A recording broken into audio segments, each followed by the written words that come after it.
will call the names of the next person to join the queue.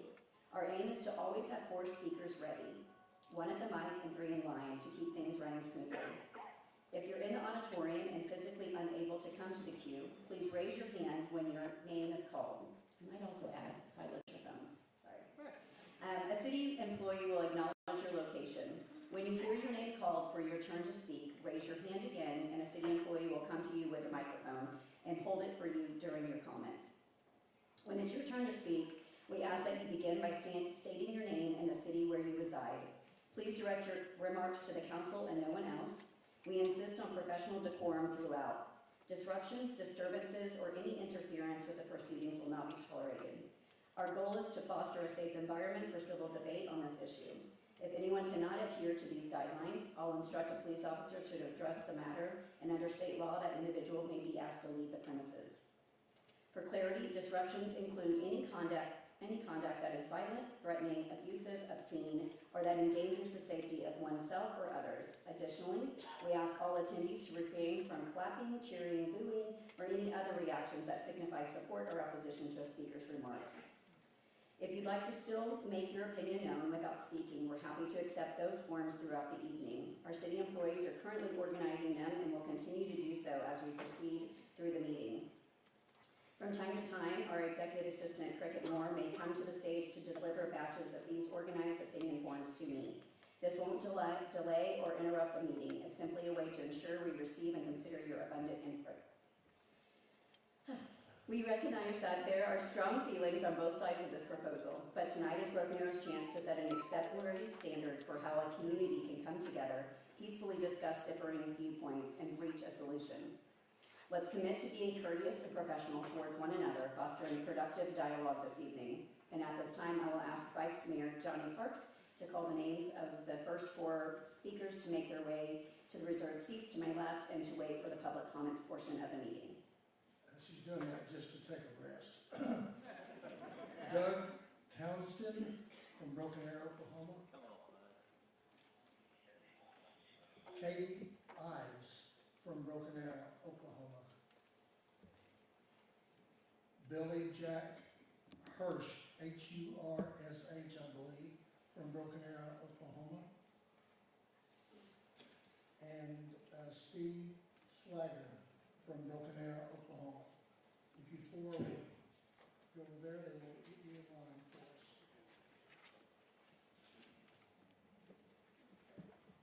Thank you, Vice Mayor. And with that, let's move on to agenda item number 5 under General Council meeting. Consideration, discussion, and possible approval of BAZ 2469-2025 rezoning and SP 2526-2025 conditional use permit. Rocky Hinkle, you're up. Good evening, Madam Mayor, Mr. Vice Mayor, members of council, City Manager Mr. Spurgeon, Community Development Director Rocky Hinkle.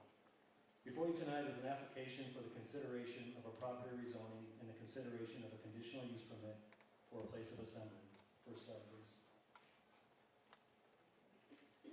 The property is located on the east side of South Olive Avenue, also referred to as South 129th East Avenue, and south of the Creek Turnpike.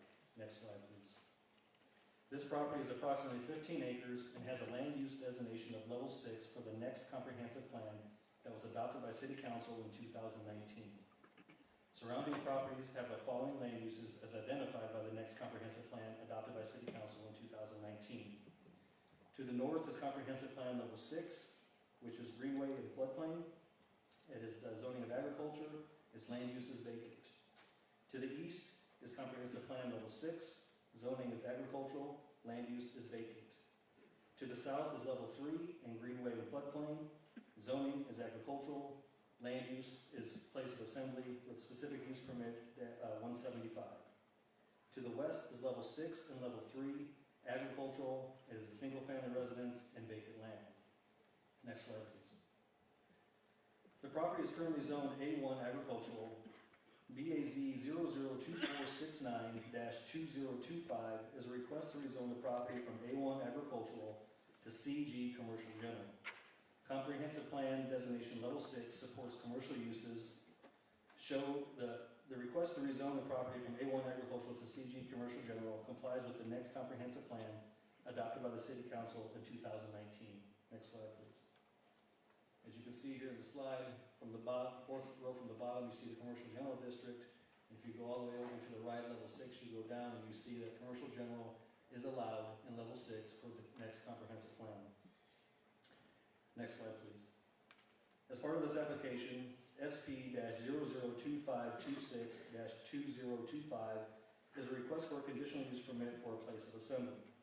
This request is allowed by zoning ordinance adopted by council on May 20th, 2025 and became effective July 1st, 2025. Per the zoning ordinance update effective July 1st, 2025, a place of assembly is an allowable use in an A1 agricultural zone, which it currently is zoned, or the requested zoning of commercial general with a conditional use permit. You see there in the table, second one from the bottom, it says place of assembly. You go all the way over to the right where it says CG, and it says it is allowed with a conditional use permit per the zoning ordinance. Next slide, please. As part of this application, the property owner or applicant has submitted a conceptual site plan, meaning that this is just a sketch of what the property owner envisions the site to look like before any land surveying or engineering has been performed. If this application request for rezoning and a conditional use permit were to be approved, the property owner or applicant would need to submit an official site plan and follow the site plan process, ensuring compliance with all local, state, and federal development guidelines addressing traffic, stormwater, sewer, sanitary sewer, zoning, plating, fire and life safety, building codes, and permitting requirements. It is not uncommon for the scope of the official site plan to differ from the conceptual site plan due to the engineering or property constraints. Next slide, please. Parking space criteria is outlined in the updated zoning ordinance that was effective July 1st, 2025. Parking requirements for places of assembly are 1 parking space per 4 seats in an assembly area, or 1 per 100 square feet in meeting area without seats. As for the retail development of this project, parking spaces are defined by the use. So parking space requirements can range from 1 parking space per 250 square feet to 1 parking space per 1,000 square feet. The final number of parking spaces will be determined and approved during the site plan review process for both the place of assembly and the retail development. During the December 18, 2025 Planning Commission meeting, a significant amount of citizens spoke in opposition and raised concerns over infrastructure, i.e. traffic, stormwater, and sanitary sewers, and the future frontage road that runs parallel along the south side of the Creek Turnpike. Additionally, citizens also spoke in favor of the development overall. Next slide. As mentioned previously, all infrastructure needs would be addressed during the engineering process and must meet all local, state, and federal criteria. With respect to the frontage road, if this application were to be approved, the property owner will be required to dedicate the right-of-way needed for the frontage road. Planning Commission is a recommending body that does not have approval authority for this application. The Planning Commission recommended 2 separate motions. One motion to approve the rezoning request from A1 agricultural to CG commercial general, and another motion to approve the conditional use permit for a place of assembly. Planning Commission recommended approval of the rezoning request 4-1. Planning Commission also recommended approval of the conditional use permit 3-2, with the condition that no outdoor speakers be permitted. Based upon the comprehensive plan, the location of the property, the surrounding land uses, and the applicable zoning laws, staff recommends that BAZ-002469-2025 and SP-002526-2025 be approved, subject to the property being platted per Planning Commission and staff recommendations. Mayor, before this time, asking permission for the applicant to come out and be willing to address any questions that the council may have. The application, or applicant, come to Mike.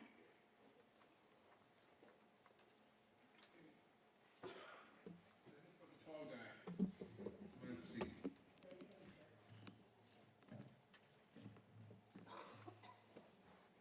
Good evening, Mayor and Council member. My name is Masood Kashan. Thank you for the opportunity to speak with you tonight.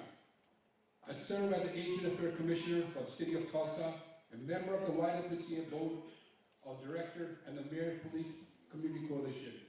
Professionally, I'm a contractor, and over the years, I have been involved in several projects here in Broken Arrow, and I appreciate the city and the thoughtful process it follows.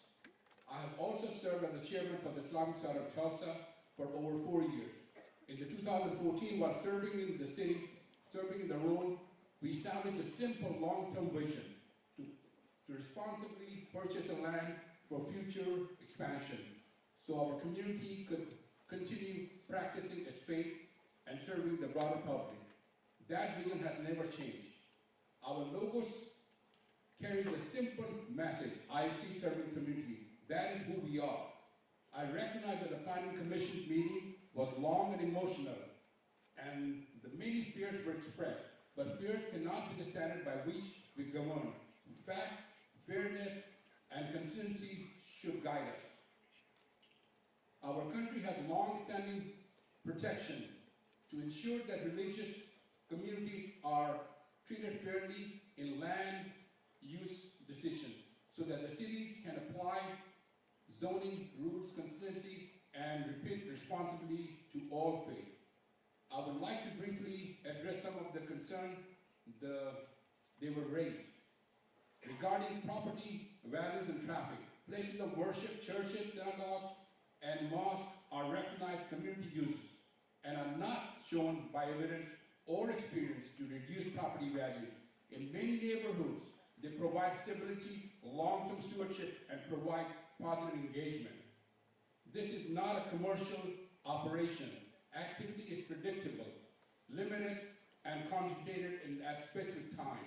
Very similar to churches already in the area. We will fully comply with all city traffic, parking, and safety requirements, just as we always have. This is a low-impact, community-oriented use. I would also like to briefly address the City 2019 Comprehensive Plan, since it has been referenced during this discussion. The Comprehensive Plan is intended to serve as a long-range policy guide, not as a zoning ordinance. It supports institutional uses, such as places of worship, when they are compatible with surrounding development and meet applicable zoning and infrastructure standards. This project meets this criteria. It complies with the current zoning code and was reviewed and approved by the Planning Commission following public hearing and technical reviews.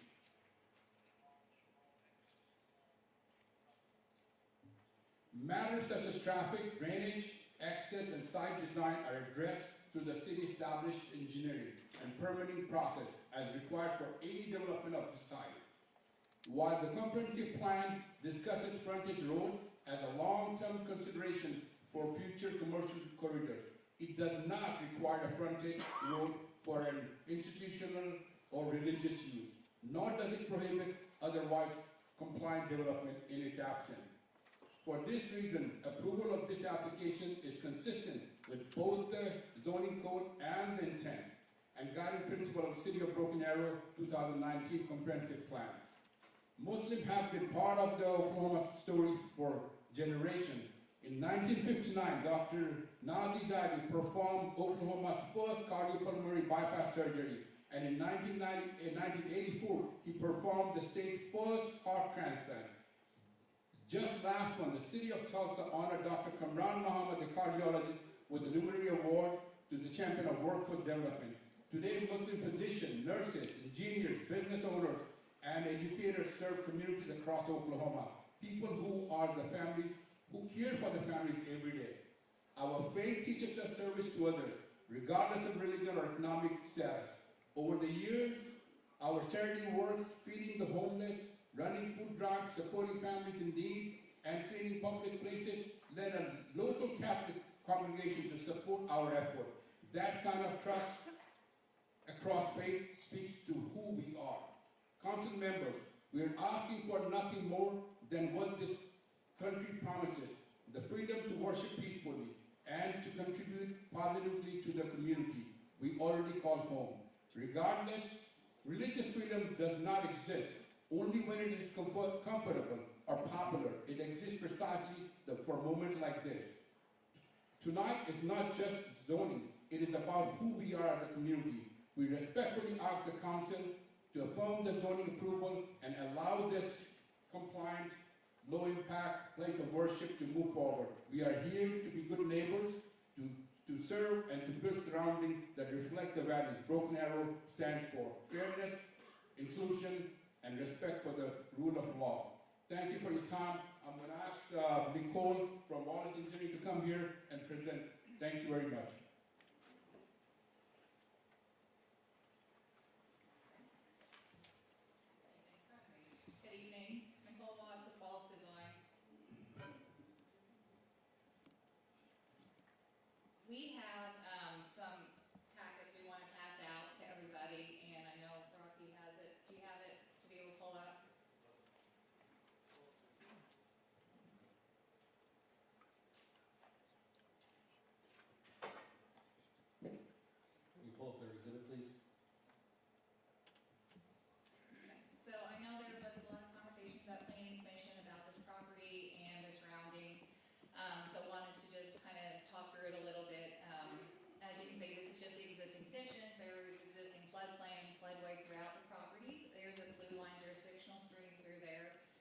you can go to the next slide please.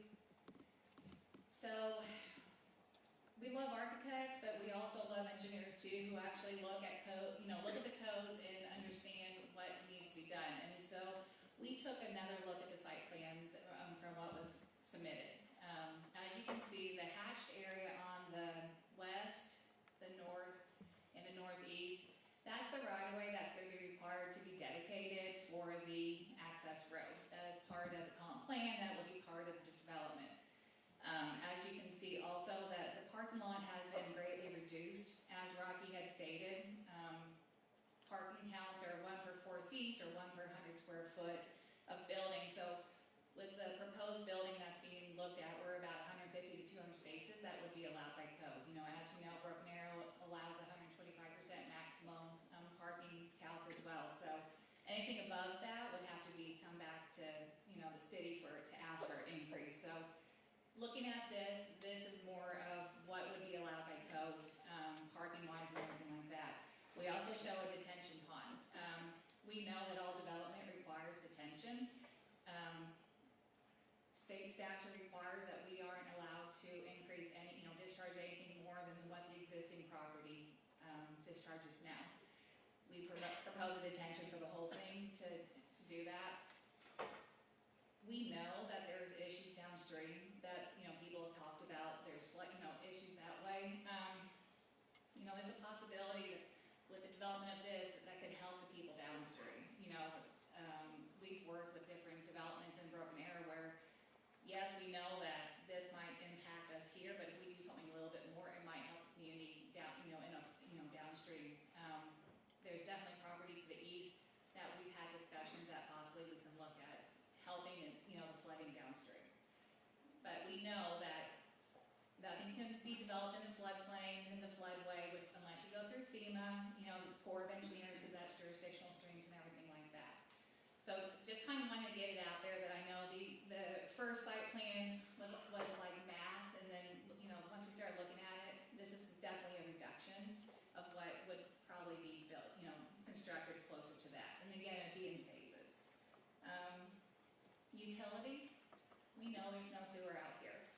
State statute states that if you're not within 300 feet of a public sewer main, you're allowed to put in aerobic septic. There's different standards, but you will be under state statute. So whatever we do sewer-wise would be permitted through ODEQ and regulated through that. So that would be something we would look in as well. You can do septic systems, you can do aerobic systems, would probably be the first two options that we would look at, but everything would be regulated and permitted through DEQ that way as well. And I know another issue that was discussed was traffic. You can go to Exhibit C, please. Just kind of give you an idea. We know that Olive is 2-lane, north and south of the turnpike. We know the intersection of Florence and Olive have been widened. I know the intersection at Tucson and Olive has not been widened yet. But per regulations, one single lane of road can carry up to 2,000 vehicles per day, per hour. So for 24 hours, a 2-lane stretch can take about 48,000 cars a day.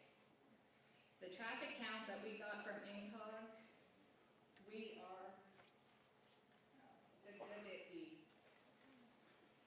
I was just talking about, I need glasses. So right now, the traffic count in this area is about 9,300 trips per day. So the traffic counts that have been currently in this area is less than the capacity of the road, which means that it is able to accept increased traffic. And when you look at this area and you look at how people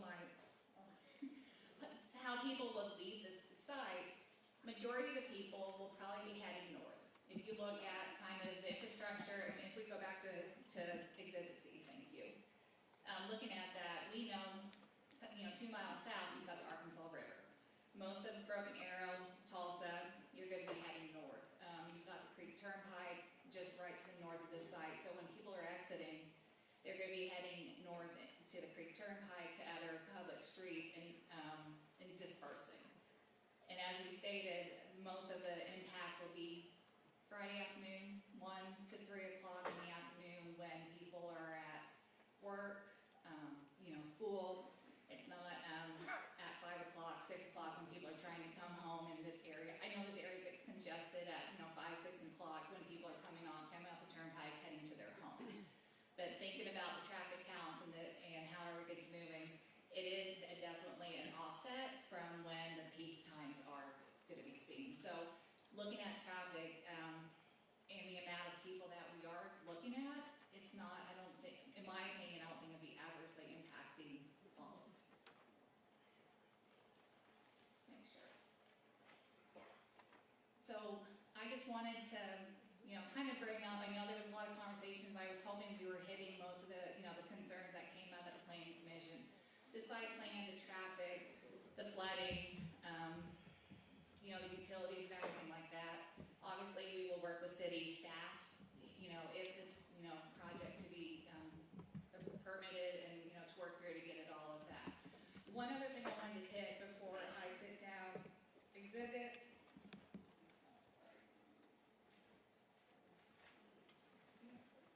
You go to exhibit D, please. So we did a quick look within the city of Broken Arrow. This isn't an extensive one, but we did a quick one and wanted to show that this application that we're asking for, this is not an unusual application that has been asked to the city council before. Place of assembly in a commercial zoning in level 6. There is at least 6 to 7 in Broken Arrow that have been approved with that. And then there's continuing on, they've been approved in level 5, level 4, and level 3 in commercial zoning. So this ask is not unusual. It's been, if you go throughout the city of Broken Arrow, a lot of church, especially on the big intersections and everything like that, it has been approved by city council to put a, assembly in a commercial zoning with level 6.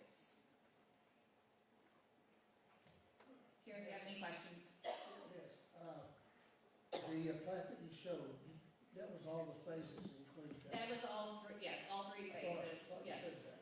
Yes. So that would be the optimum size? That would be the master plan layout, yes. So it would be built in at least 3 phases. Start with, the prayer hall and then the gym and continuing on. So that will be the master development, Thank you. yes. Can you tell me one more time, where did you get your number for your traffic count, that 48,000 number? It's quite different than what we've heard. The it's the Traffic Institute, it's 2,000 vehicles per hour. The Traffic Institute? Yes, and I don't have it right atop me, but yes. I have a question. Yes, sir.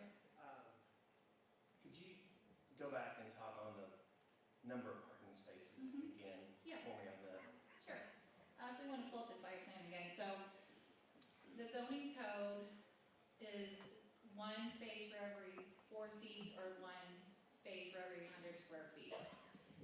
So when we were looking at and then you look at the main use of the building. So the main use is the prayer hall. So we would look at that. And for phase 1 and phase 2, I think we're about 150 parking spaces required. okay. And how many are you anticipating having?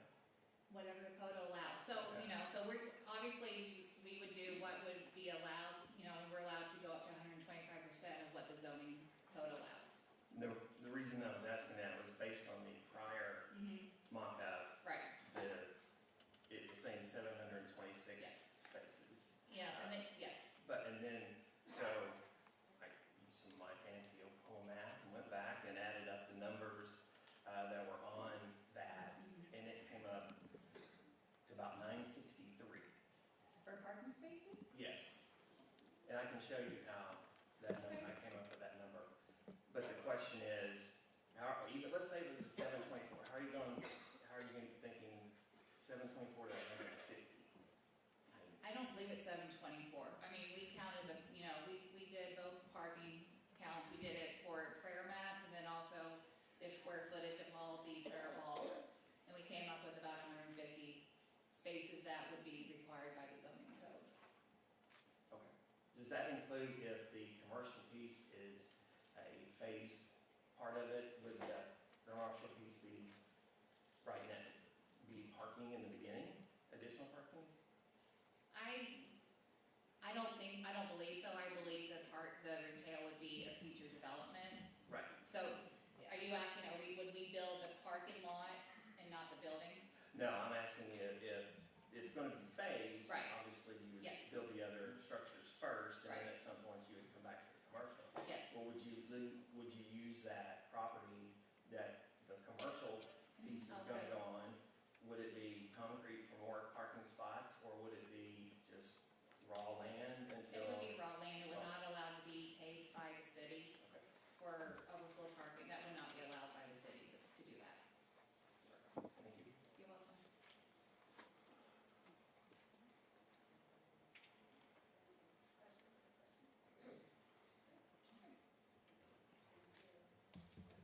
Two out of four that we called up are in the seat, so we may call two more up. So who do you have right now? We have Doug Townsend, right? You're up, sir. And then do we have Katie Ives?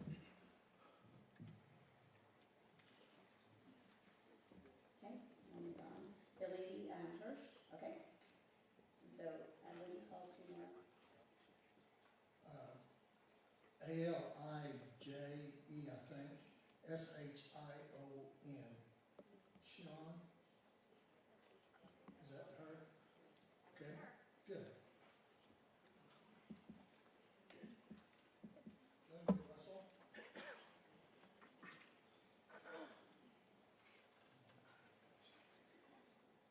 Michelle Thomas. Michelle Thomas? Okay, thank you.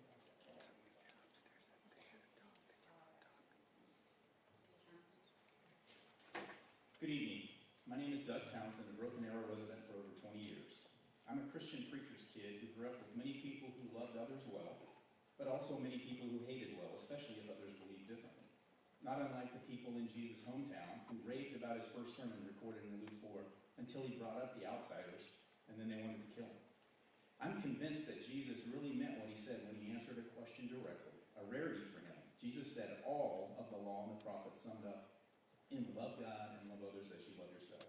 Therefore, I can't say I love God and hate people. I cannot say I love God and love some people if they're like me but overlook other people. I cannot say I love God and love people I treat in a way I would not want to be treated. I witnessed some Bible professors with PhD and MDiv degrees who cultivated close friendships with Muslim families. So I followed that example. I went to the mosque in Tulsa and attended their Islam for non-Muslim classes. I broke bread with Muslim families. We hosted interfaith dinners at the Church of Christ I attended. I went on an interfaith trip to Israel led by a Muslim woman from Tulsa and guided by Jewish and Muslim tour guides. I also had another trip led by a Christian guide from Nazareth. There were important commonalities in the perspectives of all three tour guides. Sean Palmer, a pastor, recently said, many of the maladies in American culture, politics, and church abuse exist because too many Christian people don't know the scriptures. Or worse, they only know enough to be dangerous.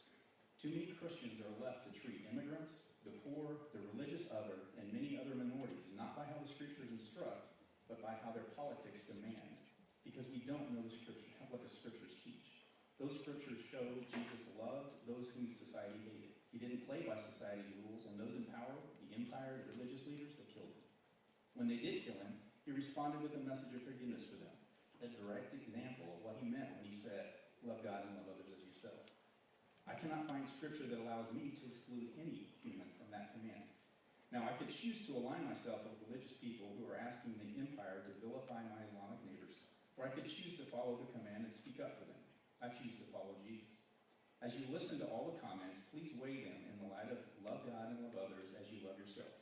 If they don't hang together, don't choose to align, but always notice the commenter's humanity and love them.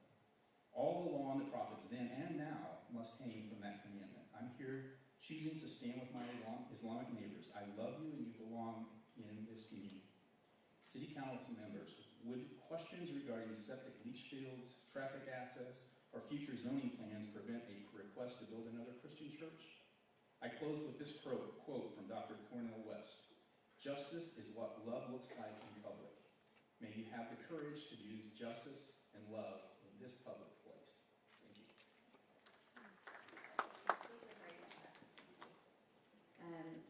Billy Hirsch.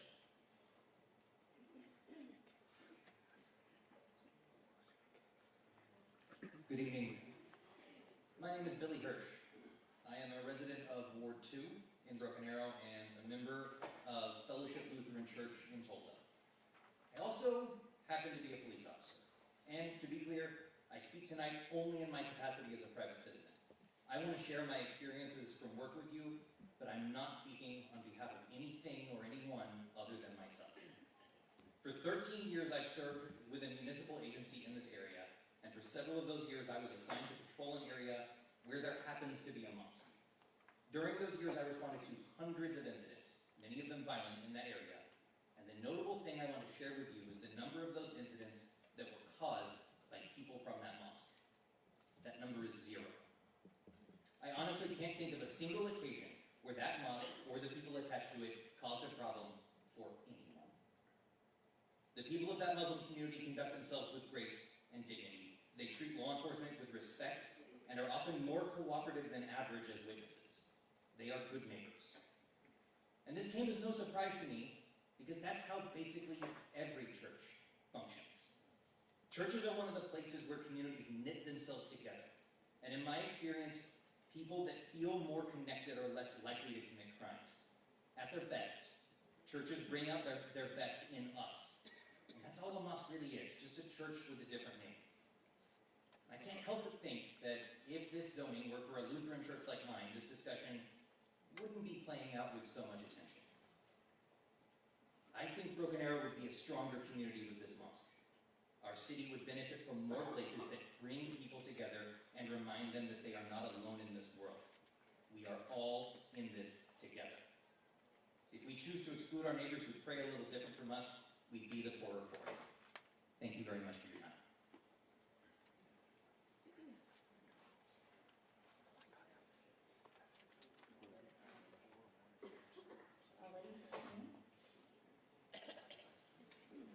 Charles Patrick, if you would come.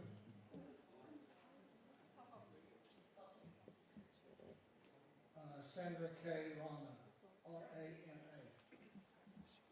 Good to go. Aaliyah Sheney, I'm a resident of Broken Arrow. 5 generations of my family have lived in Broken Arrow. Muslims have been a vibrant thread in Oklahoma's colorful tapestry since before statehood. We didn't just appear a year or two ago or out of thin air. My brother Muhammad served proudly as a lieutenant commander and a nuke officer in the United States Navy. I don't know how much more American we can be.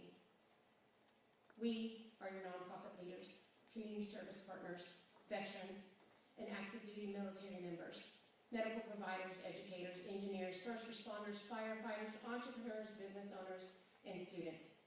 Y'all rub elbows with Muslims every single day, and just because most of them are not identifiable like myself, you just go about your day. We are your neighbors, and we are here to stay. One of my many roles is to train law enforcement agencies and to liaise with them. I've done this for the past 14 years and continue to do so. Because the safety of my family, my community, and my neighbors is at the top of my priorities. I welcome you all to look up the statistics on crime, and specifically those which are committed by Muslims. I guarantee you that those numbers are very small. Every demographic has bad apples, but those are very far and few in between. We worry about safety just like everybody else. We have to think about parenting, errands, bills, health concerns, groceries, OU Texas, and so on, just like everybody else. We are not strangers or aliens from another planet. We are all Okies. Luckily, our founding fathers had the foresight to place religious freedom at the top of the constitutional right and bless them for doing so. This is exactly what makes this nation the greatest. I am so grateful that there is a church on every corner. My Methodist, Baptist, Catholic, Church of Christ, Unitarian, and so on neighbors have a choice to attend any of these glorious houses of worship. As a Muslim community leader, I guarantee you that I've been in many of these amazing churches, synagogues, and temples, and have built everlasting bonds with leaders and their parishioners. Several of my awesome colleagues are here from my interfaith family, as I refer to them, to stand in support, and may they be blessed abundantly. We have over 40,000 Muslims in Northeast Oklahoma. Our Muslim community in Tulsa County is comprised of people from over 80 countries and at least 6 indigenous tribes. We don't fit into a small box. We're not a monolith. Tulsa has the second largest city in the state and has 1 main mosque. Oklahoma City has 6. Where do you want us to have our congregation? We are humbly asking for a second house of worship to alleviate the congestion at ISD's campus. I completely understand that anything unfamiliar causes fear, and I also understand that I am that face of fear for so many people. But please, I am here to implore my neighbors this evening, please rise above that fear. Thank you.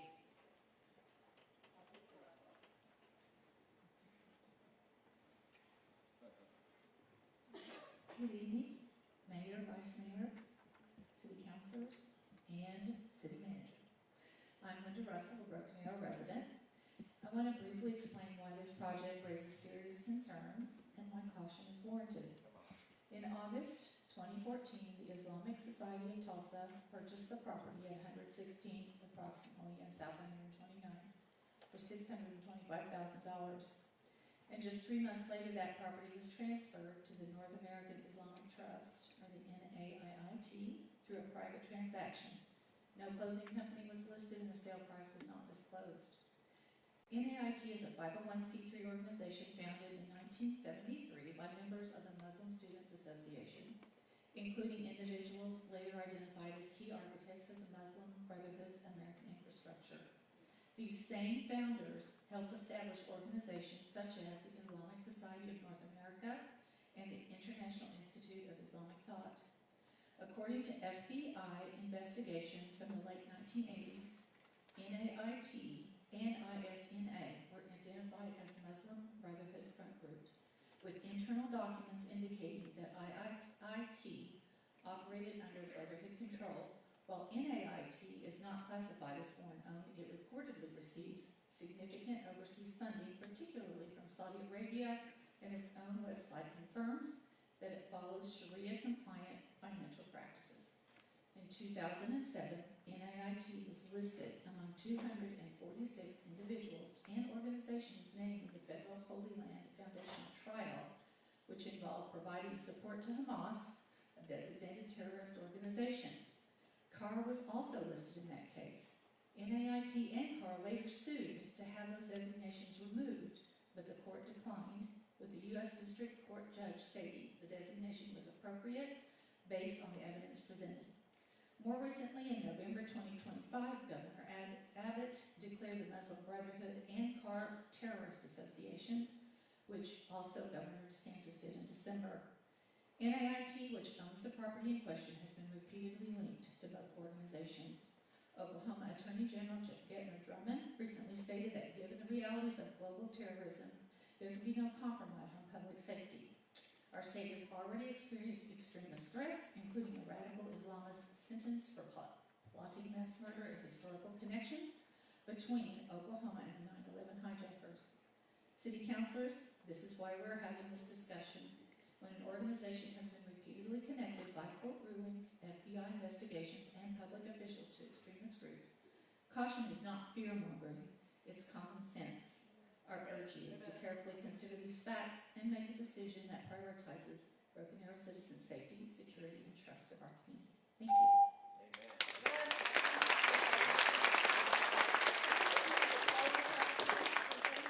I think we stated that in the beginning, so please refrain, control your selves. Michelle Thomas. Jamel, S-I-D-D-I-O, or D-I-Q-N-I. Stephen Abernathy.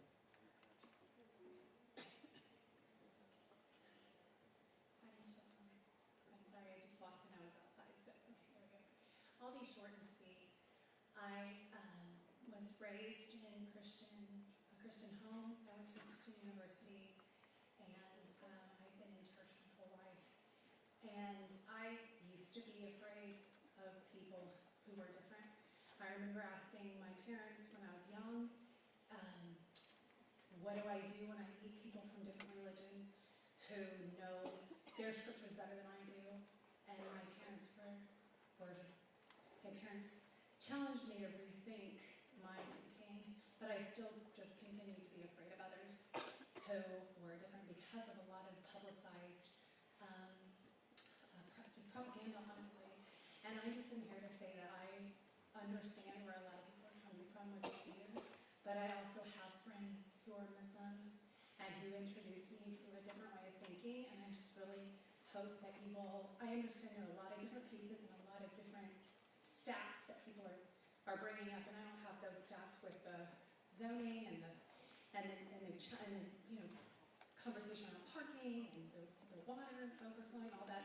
I just hope that this is truly a conversation about the zoning and what's best for the city, but not a religious conversation, because again, until I had a chance to get to know my Muslim neighbors who were all around us, I felt a lot like some of our friends who've spoken today.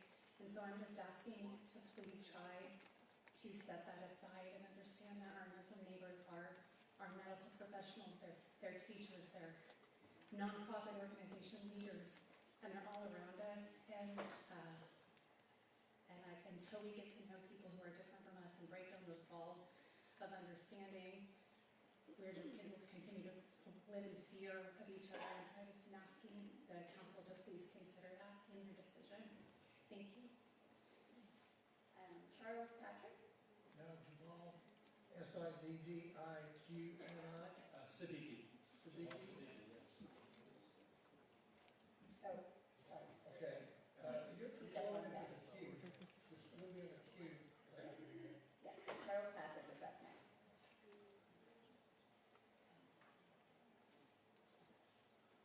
Charles Patrick? We're staying in the closing store. Stephen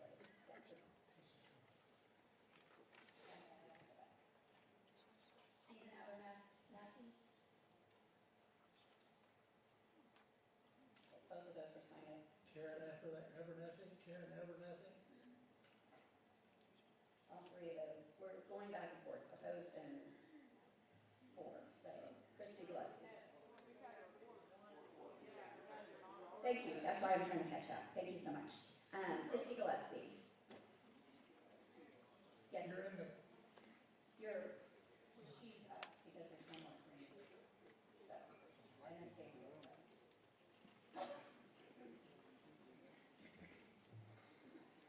Okay. I did hand out a little handout earlier. I don't know if y'all got it. So, thank you for the, I'm going to talk fast, y'all. Thank you for the opportunity to speak. I'm going to ask you to deny. I will speak specifically to the comprehensive plan and the economic development consequences of this proposal, which has not been done yet. I have my own copy of most of the current comprehensive plan here because, like a couple of you, I was on council when we passed it. Many citizens devoted countless hours providing input, and this council has a responsibility to honor that trust by following the plan. In 2019, residents of South Broken Arrow felt ignored. During my nearly 6 years on council, I focused heavily on South VA economic development and stormwater issues, and I'm proud of the progress we made. And today, as a state senator representing most of Broken Arrow, I serve on the Economic Development, Workforce, and Tourism Committee, and I recently conducted an interim study on stabilizing municipal funding. I mention this to establish that I understand how cities function financially. First, I'm asking you to deny for these reasons. First, the comprehensive plan clearly shows a frontage road along the Creek Turnpike between Olive and Aspen. The apartment complex just to the east of this development was required in their PUD to allow space for a frontage road. This development could prevent that road and the critical connectivity it will provide. A bridge over the floodplain would be a wise public investment to relieve congestion at Tucson and Olive and support future development. Without it, traffic access will be severely limited. Second, the comprehensive plan repeatedly designates this area for commercial retail expansion only. In no fewer than 10 separate locations throughout the plan, this lane was never intended for a place of assembly. Even under the older 1997 plan, this site was identified for high-density residential, not a church. Since 2019, South VA growth has accelerated dramatically with amazing developments that now exist or are under construction. That makes it even more critical to preserve this area for employment and commercial uses. Third, this proposal would cluster 3 non-sales tax generating places of assembly within a quarter mile of each other. A small strip center does not offset what the city loses. Broken Arrow has a precedent for not approving this type of concentration. Fourth, the Olive Exit is a primary gateway into our city. It should welcome travelers with commercial development that encourages them to stop and spend money here. Fifth, there are serious floodplain and stormwater concerns that remain unresolved. Finally, Olive south of the Creek Turnpike is not scheduled for widening for at least 10 years, and the area is not equipped to handle regular large-scale events. This proposal does not comply with the comp plan, does not make economic sense, and does not serve long-term growth of Broken Arrow. For these reasons, I respectfully ask for you to deny. Thank you. Sandra, can we follow instructions, please? No clapping. Thank you so much. Sandra Roma, James G. Steyer, S-T-E-Y-E-R. if you'll come to the queue.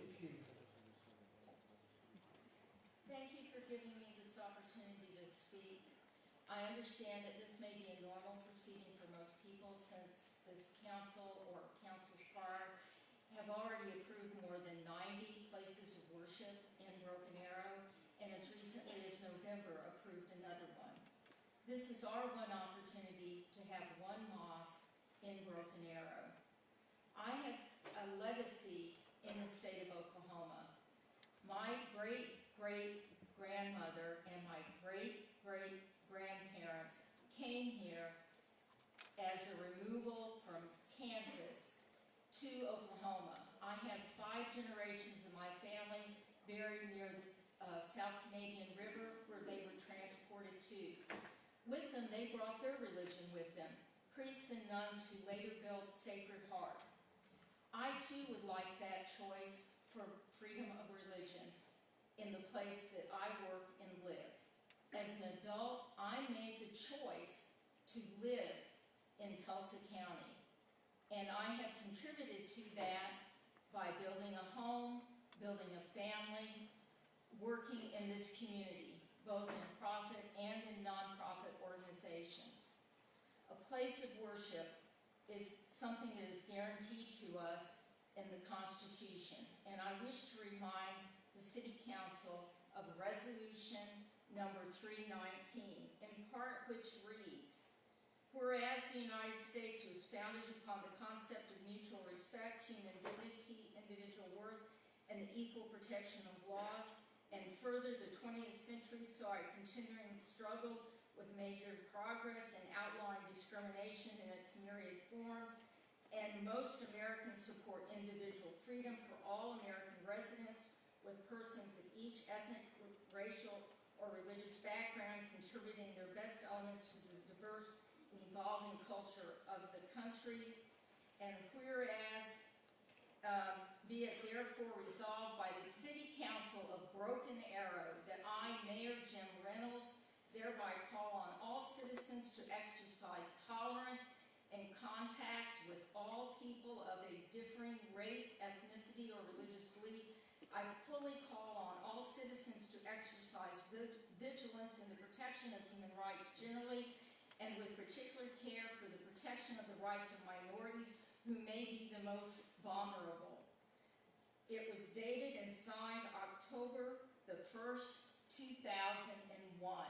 I hope this policy, this resolution continues, and I have full copies of the resolution if you would like it. Thank you. James Steyer.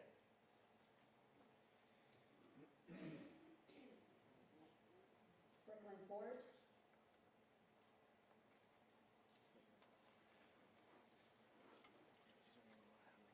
Sean Murray.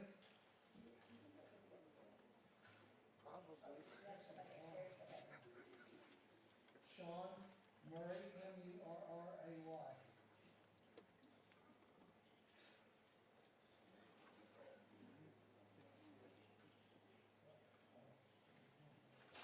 Sherry Thomas.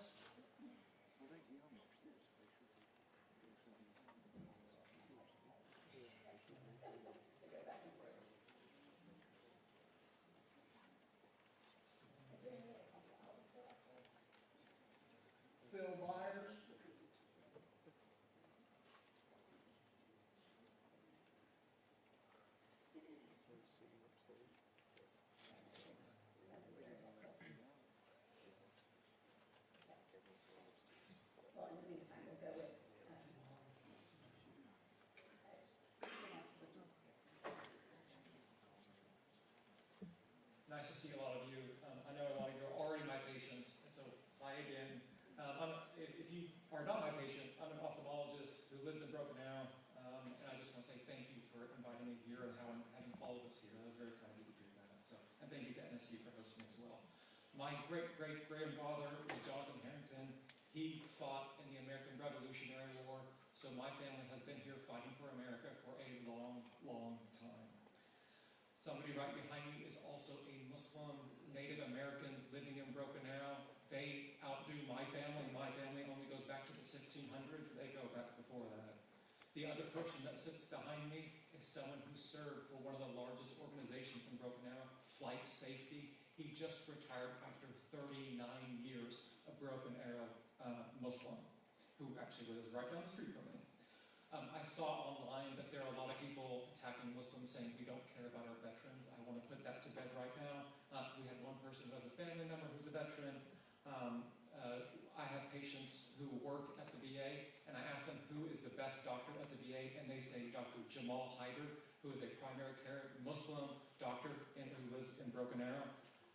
And the woman who actually helped develop, who was the head of primary care at the VA Center at 91st and Mingo.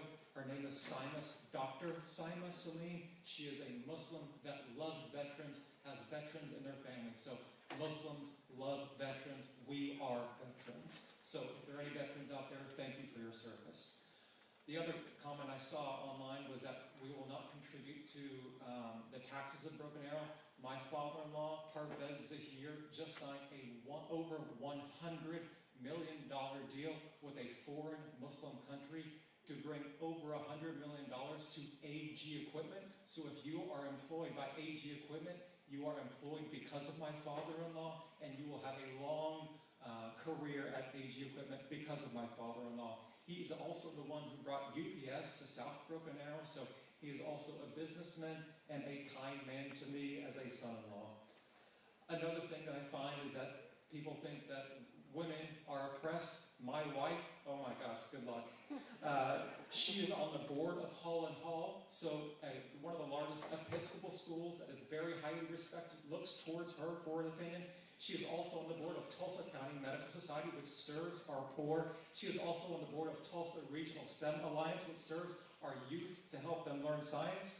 And she also has fundraised millions of dollars for Union Public Schools. She was the chairwoman for Ronald McDonald House, and she was the only one singled out for the most contribution to Pink Ribbon at the Breast Cancer Society fundraiser just recently. Thank you. I had a lot more to say, but thank you. Thank you. Okay. Can we get either Brooklyn Forbes?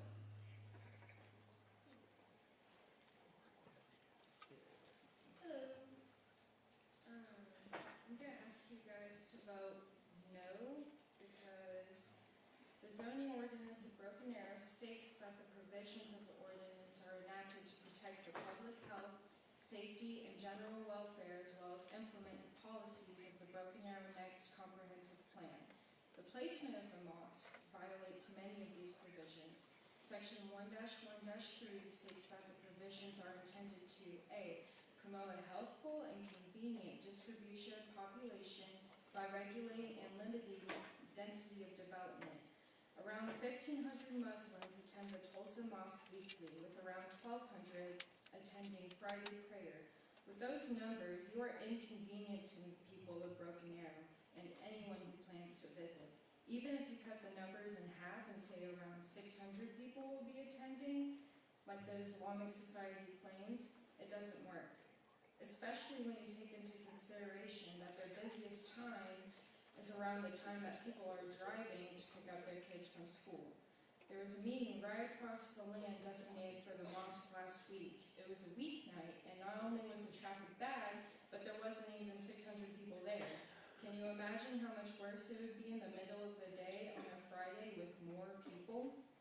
B, the ordinance is supposed to ensure greater public safety. How can you ensure that when they can't even ensure what the land will be used for and how many people will be there? There's not enough room on that piece of land for what they're planning. Say it gets built. What if they start building, realize there's not enough room, and stop, leaving an abandoned ruin? D, the ordinance is supposed to preserve the character and quality of residential neighborhoods. The definition of character is the mental and moral qualities distinctive to an individual, or the distinctive nature of something. How can you preserve the quality and character of the now quiet community by increased traffic, noise, and less cultural cohesion? G, the ordinance is supposed to conserve the value of the buildings and the land. Can you tell me how this would conserve the value or even increase it? I understand that there may be social and political pressure to vote yes despite the violations because you're worried that others may think you're discriminating against them. But if you choose to bend the rules and allow this to be built, even if in your mind it's just this one time, you're going to have to bend the rules for everyone else. If you want to avoid a lawsuit for discrimination with real legal standing and precedent, and if all the rules go out the window, we don't have our community anymore. The rules either apply to everyone or they apply to no one. They either mean something or they don't. Please uphold the integrity of your community by voting no.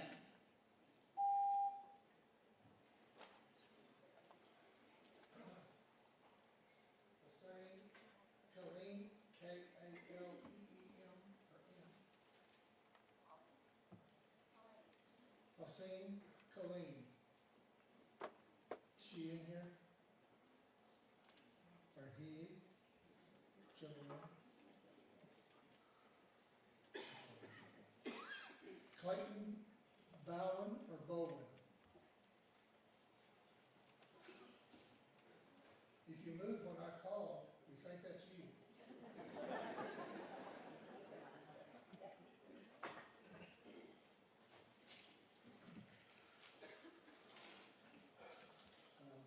I'm Clayton Bowen. I live in Ward 4. I'm here today to speak in support of the rezoning and conditional use permit request that was recommended for the approval by the Broken Arrow Planning Commission.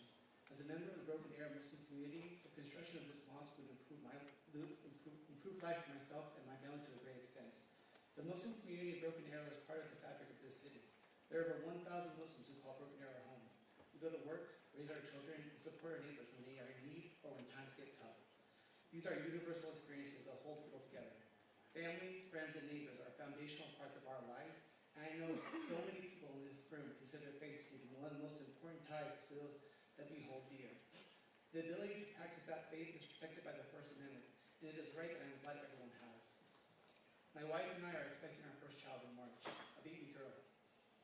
I think that if anyone had concerns for the safety of their community, first-time parents would be at the top of this list. I have heard people say that Broken Arrow will be changed if a mosque is built, but I disagree. Broken Arrow will remain what it's always been, a place to raise a family. As I drive through my neighborhood, past its parks, schools, and churches, I think what shape our lives will take. What will be your favorite park? Where will you stand and wait for the school bus? When I see churches dotting our neighborhood, it fills my heart with happiness to see families being able to gather, be in community with each other, and worship together. I dream of that for our daughter. I want her to sit with me or her mother when we go to pray. I want to see her smile when we go to get ice cream from Brahms afterwards. I want to experience the same quality of life as my neighbor, not be deprived of it. My wife and I both serve the community every day as we both work in education. She is a middle school teacher and I'm a speech therapist. We volunteer, support local business, and organize with our neighbors to improve our neighborhood and city. I say this not to make us sound exceptional. Far from it, we are the norm when it comes to the Muslim community in Broken Arrow. Muslims in Broken Arrow donate their time at food pantries and medical clinics and at nonprofit organizations like the Sarai Ain Foundation and the Khan Ohana Foundation that seek to serve marginalized communities. Muslims in Broken Arrow are doctors, engineers, teachers, business people, working class people. Muslims have been here doing good work, helping this community grow for decades. Having a mosque in this same place where we work and raise our families allows us the liberty and happiness that are essential to life. I am a taxpayer, I'm a Broken Arrow resident, and I hold my constitutional rights dear. The Muslim community in Broken Arrow has outgrown the capacity of our mosque in Tulsa, and there's a public need for a house of worship to accommodate us in order to exercise our First Amendment rights. You are our representatives, and we are coming to you to ask you to protect our rights. I support the Planning Commission's decision to approve these measures based on the merits of the application. I hope you will do so as well. Thank you.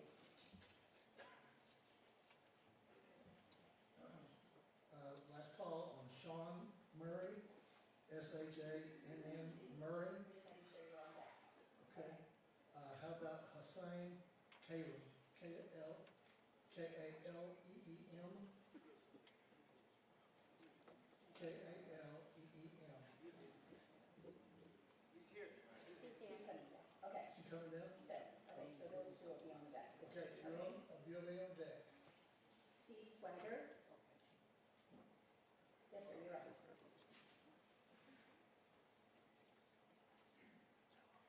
Happy New Year to each one of you. Nothing like starting the new year hot and heavy, right? Last night I was dreaming about mufflers. This morning I woke up exhausted.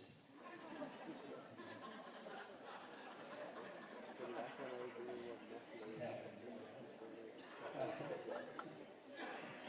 Levity helps.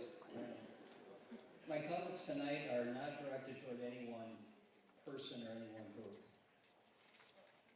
There are some in our country that seem to believe that we should tolerate anything and everyone because that's who we are and that's what this country is about. Others cite we're supposed to love our neighbor and freedom of religion to justify this acceptance. But freedom requires boundaries, laws, and guidelines that protect the citizens that desire it from the enemies that want to challenge it. Some would say that's discrimination, but I would suggest that's responsible freedom. Paul Harvey has been quoted as saying, "Self-government won't work without self-discipline." It's not unusual for freedom to be challenged, and the temptation to compromise our freedom and way of life in America is very real. Compromise in the negative sense only requires 3 steps to happen. First, resistance. Second, tolerance. And thirdly, acceptance. Abortion, homosexuality, and same-sex marriage are examples of this kind of compromise. So the question to us is this: are we willing to compromise our constitutional freedoms and way of life for acceptance?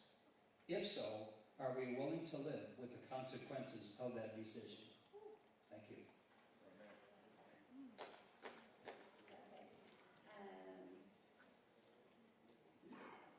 Hassan Ali.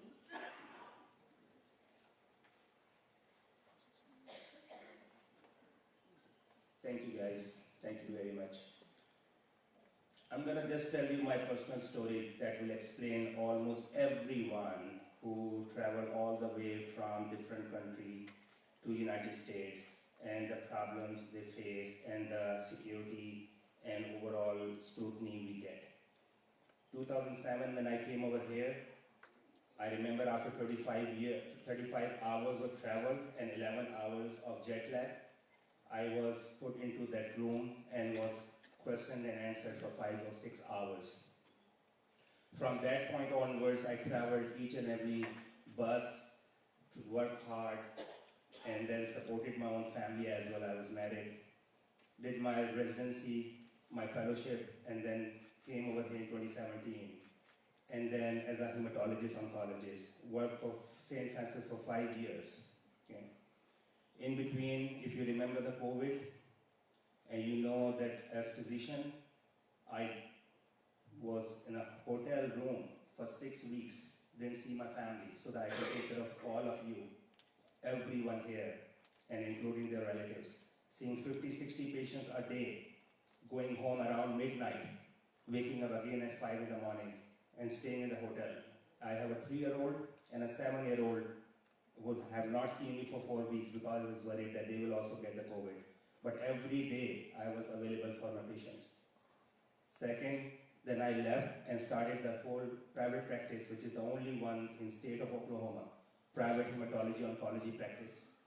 And then started with 2 MAs, which by the way are Americans, and now feeding 20 MAs, including nurses, office manager, all Americans. This Christmas, I arranged all the gifts for them. I have 5 Christmas trees in my own infusion area. And I have my own Christmas/holiday lights in my own house. I am a taxpayer, law-abiding, proud Muslim, Pakistani American. My kids are born here.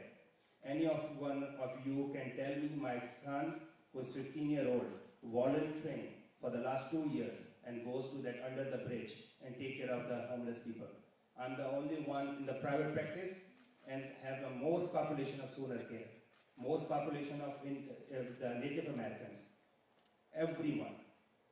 So I go to church for my friends who are from America, go to church, celebrate their events, celebrate their weddings, everything, play with them, invite them, they invite me.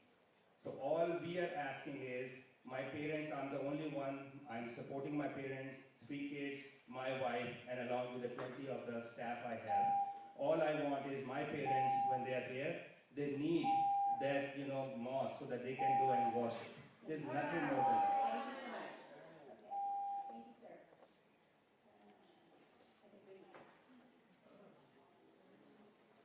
Last name, S-H-A-M-B-I-L-L-E. Shambil.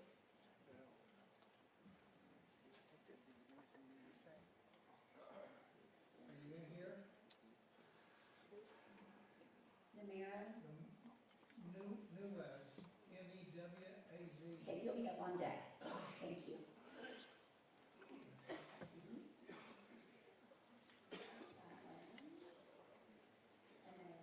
Shambil, show up. How about Sherry Thomas? Okay, you'll be up on deck as well. And then if you'll do one more of these. Hyder, Nida Hyder, H-Y-D-E-R. H-Y-D-E-R. Is that serious? Okay. All right. Sean Hurley.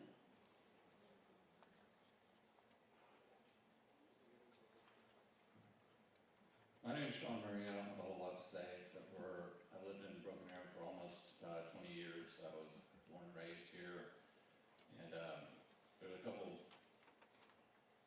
there's a lot of talk in the New Testament about false doctrine, and so everybody that wants to say that they were raised in a Christian household, that they're open to all this stuff. I think 2 or 3 people before me, somebody spoke and was talking about reaping that is what Jesus actually says in the Bible. He talks about it's not just like an anything goes deal. He talks like every book in the New Testament always speaks about false doctrine. So like this anything goes attitude is not what Jesus Christ represents. But I just think that it's pretty obvious the way that the citizens feel about this, and I think that their input on what is culturally accepted in the area should be taken into account. And one of the first ladies that spoke also talked about the numerous ties to terrorism. Has there been like any kind of vetting about who bought the land and what their affiliations are? Anything about financing? Doesn't probably look like it, but anyways, I think a lot of people have been woken up by this issue, and I hope that you represent the citizens when you make your vote, so they'll vote you back in office. That's all I have. Thank you.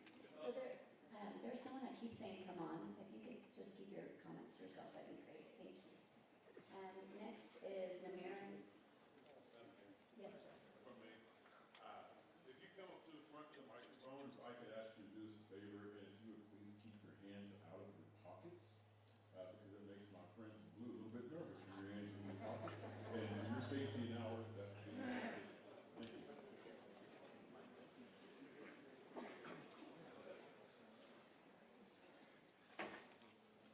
A little short, sorry. Hi everyone, Assalamu alaikum, or peace be upon you. My name is Numera Nawaz. I am a Muslim American who was born and raised right here in Broken Arrow. This city is my home. It has shaped me, challenged me, supported me, and helped me grow into the person who I am today. I even attended Broken Arrow High School, where I graduated in the top 1% of my class. I served as the student council president, and then I later graduated from the University of Tulsa. I have held many leadership roles since, and I even work full-time. I share this to show that I have been able to belong and contribute to this community as a Muslim. One of the most beautiful things about Broken Arrow and about this country is that despite coming from a different religion and a different background, I have been able to be my authentic self and practice my faith freely. That is what community should look like. What has transpired over the past few weeks has been deeply troubling. Islam is a growing religion, and what is being proposed is simply a mosque being built, a place of worship. Mosques are not only spaces of prayer, but they are places where people volunteer, serve families, and give back to their communities. For many of us, mosques are where we find comfort in moments of joy, loss, celebration, and everything in between. We often talk about how freedom of speech is our constitutional right, but in that same First Amendment, it also protects freedom of religion. Freedom of religion is also a core American value, yet much of the discourse surrounding this proposal has lacked understanding. I want to be honest, the hostility that I have seen both online and in person have been frightening and deeply disappointing. Some people say that they are afraid for their safety, so are we. Some people say that they have concerns, so do we. Fear may be shared, but so is our responsibility to respond with compassion and dialogue. So I stand before you today not in anger, but in hope. We can disagree, even strongly, and still coexist. That coexistence is not weakness, it is our greatest strength. The reality is we are here. We have been here, and we will continue to be here. Many of us were born in this city, they will raise families here, and they will die here. This home is just as it is ours, as it is yours. We are not asking for special treatment, but we are rather asking for equal dignity and the right to worship freely. So let us choose collaboration over conflict, let us choose understanding over fear, and let us work together to build a future where everyone in Broken Arrow feels like they belong, because the alternative truly helps no one. Thank you for your time. Sharif Thomas.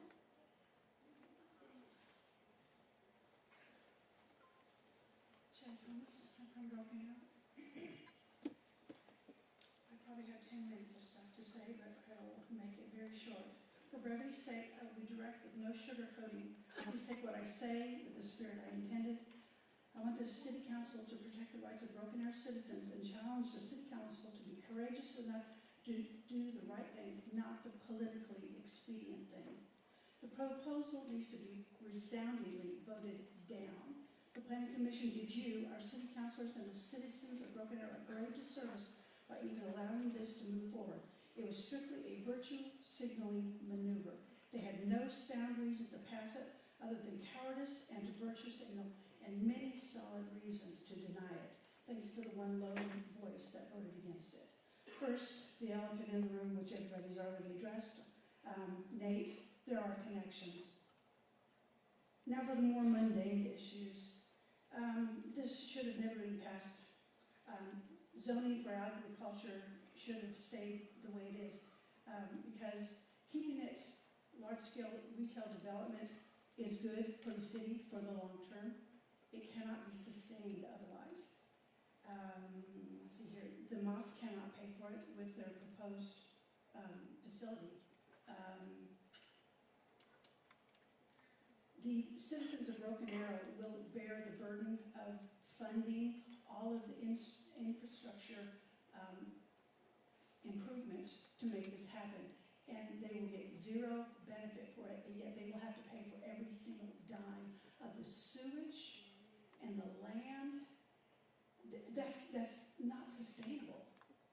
Why would we put the burden on our people? They have rights. What about the citizens of Broken Arrow that have been here for so long, that have homes and sewage, and more sewage, and more sewage, and more sewage, and more sewage? There are so many issues on the sewage. You don't have a plan yet to move ahead. You don't have adequate sewage to there. You cannot install septic or the sewer lagoons because of it will contaminate other lands when you have that, because of the flooding in the area. Also, the paving of the grounds will exacerbate the flooding. And it's a lose-lose situation. Build it somewhere else that is more appropriate. This is not sustainable in any way, shape, or form. It does the citizens of Broken Arrow no good. It just harms us. Let's see, is Shinfield? And then Phil Byers, you'll be on deck. Okay. Good evening, Mayor and council members. My name is Shahad Shambil, and I'm a resident of Broken Arrow. I'm a business owner as well as a healthcare provider. I serve this community, and I'm proud of it. I'm here tonight to support the approval of the proposed mosque. Muslims are already part of Broken Arrow. We're neighbors, we work here, we raise our children here, we love this city. We simply want a safe local place to worship, like every other faith community has. A mosque is a place of peace. It's where families gather, where children learn its values, and where charity and service are organized. But unfortunately, there's a misconception today where people confuse religion with politics, and where misinformation spreads so easily that people begin to fear something they don't understand.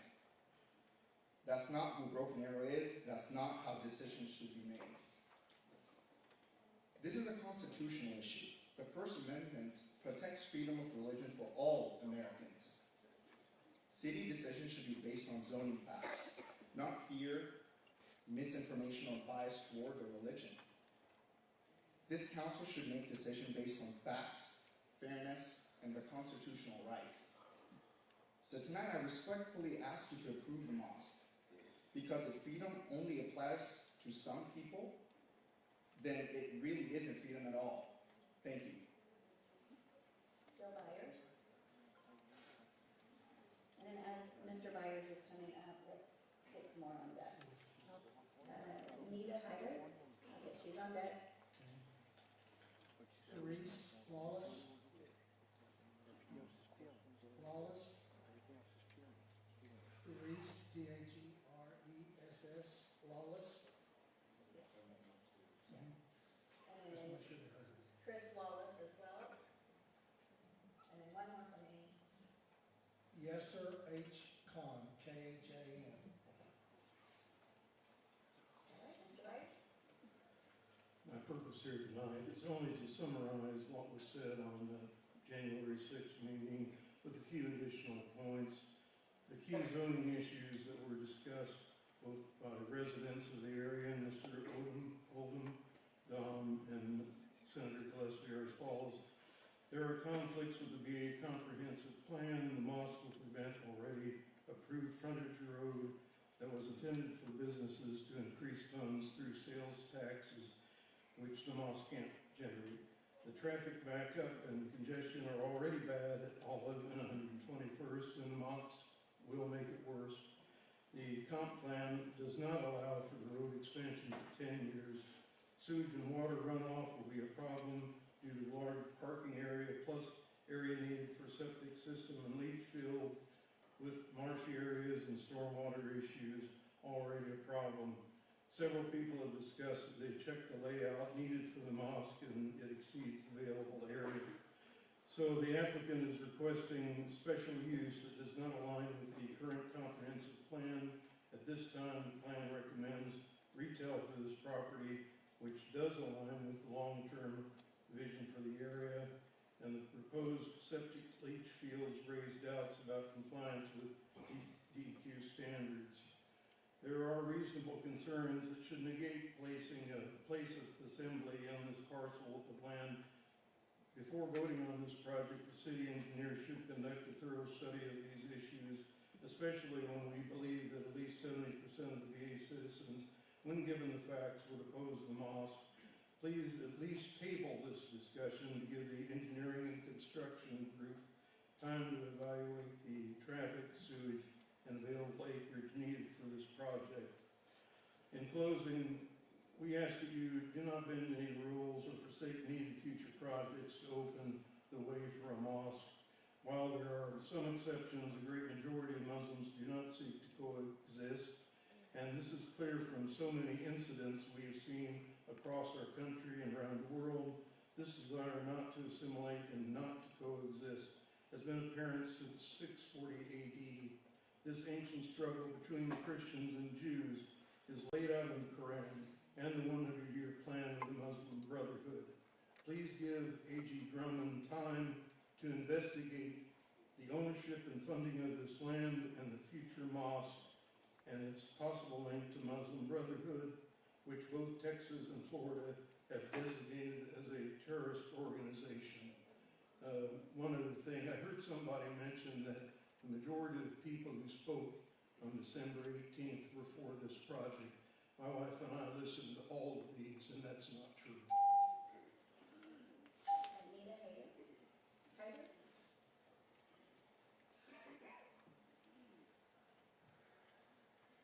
Good evening. My name is Nida Hyder. I live in Broken Arrow. I'm a 32-year-old Pakistani Indian American Muslim born and raised in Tulsa, Oklahoma, and moved to VA with my family in 1999. I attended Union Public Schools and graduated from the University of Oklahoma, receiving a bachelor's in interior design with a minor in architecture. After college, I came back to Broken Arrow because ultimately it has always been home. I immediately joined an architecture firm where I could make a real community impact. Creating spaces where people feel seen and safe has always been a priority in my career. I have been an interior designer now for almost 10 years, and through these years, my projects have spanned through the entirety of Oklahoma. You may know some of them. I've provided services for churches of all denominations, including Asbury Methodist, Olivet Baptist, Trinity Lutheran, and Cedar Point, which is non-denominational. I've also done public schools and colleges throughout the states, community centers for Greater Tulsa, facilities for Native tribes, and also the government buildings for Oklahoma Military Department. I currently serve on the Broken Arrow Mosque Design Committee, working with our team of architects and engineers. I'm a certified commercial interior designer, and I can aid in knowing city limitations, infrastructure implementation, and code compliance to avoid any burden to our city. Through these projects, I have had the pleasure and opportunity to meet a plethora of Oklahoman residents. There have been many reactions of me being on different projects, from curiosity to suspicion and even anger. With the values that my parents and this community have raised me on, I have been able to peacefully educate and explain who I am to these people who may only know who Muslims are by what is shown in biased media. Though sometimes it can be aggressive or dismissive, I've never let that deter me from educating people about the good our community does. That's what I love about Oklahoma.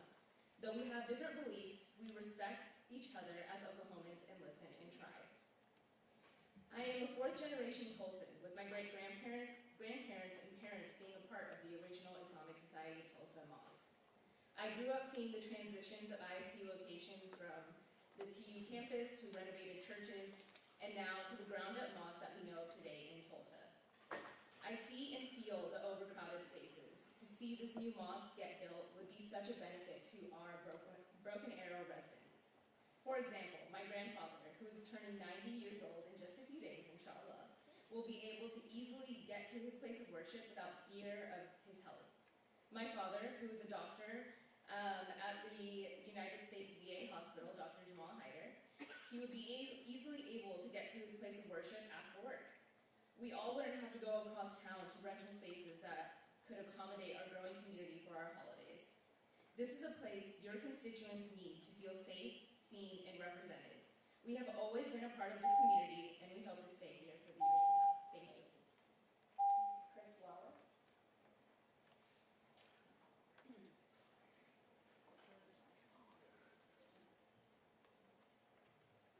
I'm waiting for that clock to go. Anyway, Chris Walsh, President of AOM Ministries. I'm a Christian patriot that has great concern about the incursion of Islam in American society. One great historian made the statement that our freedom rests on three boxes. We have the ballot box, and you guys are our duly elected officials, which we have the privilege of addressing. We have the jury box, which you guys are going to render a decision today, so that's where we're at right now today. And then there's the cartridge box, which ends up in civil war. Now, I don't want to see it go to the cartridge box. But the truth is, I'm a former Canadian and a legal immigrant, and I went through 14 years of due immigration process, studied American Constitution and history, and took an oath to defend our nation against all enemies, foreign and domestic. I love Muslim people. I had the privilege of 4.5 weeks in Israel. We were in Abu Ghosh in the Muslim community, and were treated like wonderfully by the Islamic community there. But I have a great problem with the doctrine of Islam, because it doesn't matter if 90% of the community wants to peacefully coexist. You've got 10% of radical people. So to say that all Muslims are terrorists is a lie. But to say that all terrorists are Muslims is the truth. Amen. The ideology of Islam says kill the infidel. That's directly from the Quran. And I don't want somebody trying to behead me when suddenly there's a Islamic majority. Islam doesn't play well with others, and so I vehemently, on record, oppose the construction of a mosque in Broken Arrow, or anywhere in America for that matter. That's all I have to say. HIBA, Salah, S-A-L-A-H. HIBA, S-A-L-A-H. Linda Corbin Young. Linda Corbin Young. You'll be on deck. Teresa Lawless, make it in.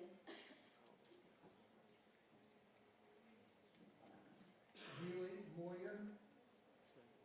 Julie Moyer. Leanne Friesenman. F-R-E-E-S-E-M-A-N-N. You guys, these names, it's super fun. Leanne. That's why I made a vice mayor do it. Just Leanne. Okay, so while we're waiting, hopefully they're upstairs. Yasser Khan?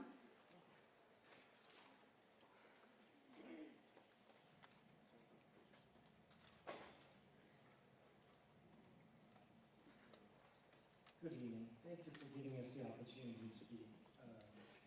I just want to say I have lived in Broken Arrow for over 20 years. My first house was in Broken Arrow. My second house now is in Broken Arrow. I love this city. I believe this city has the most potential to grow. Look at all the projects our mayor has started. Look at what we have done with the Rose District. Such a wonderful place. But part of that is because of the diversity that we invite into the city. We offer free rides to the guests coming from away from our cities and from other areas into our city. But we have to also understand that part of this diversity is to allow people of different faiths to have the freedom to practice their religion. Now, we heard some things about, some concerns about not mingling in, but I think you have heard a lot of statements already from a lot of the people that stood up here and said how they have helped the community. So we don't need to go into a lot more detail than that. But what I will tell you is that our kids even participate in this even now, going to the food banks and serving the needy people and helping any way we can. But it's not just about religion. Numerous initiatives through this center that we're talking about, approving today hopefully, is going to bring good for the people of Broken Arrow. ISD Tulsa has a small food bank. Because of their limited resources, they have to restrict what they can do to the people living just in the zip code of 75035. My fellow citizens of Broken Arrow, we can do much more. With this new center, we can offer not only food bank services to zip code 74011, but also 74012, and hopefully to the greater Tulsa. But it's not just the food bank either. We can also offer medical services that can be free for the people who have no insurance. We're already doing this at the IST clinic. We can offer that again here in Broken Arrow, so we can serve the community better. What we have is an opportunity to come together and let us find the common good in us and identify other projects like these and help our neighbors, friends, and make our city strong. Thank you. Did S-A-L-A-H ever show up? The last name? S-A-L-A-H. How about Linda Corbin Young? Ever come in?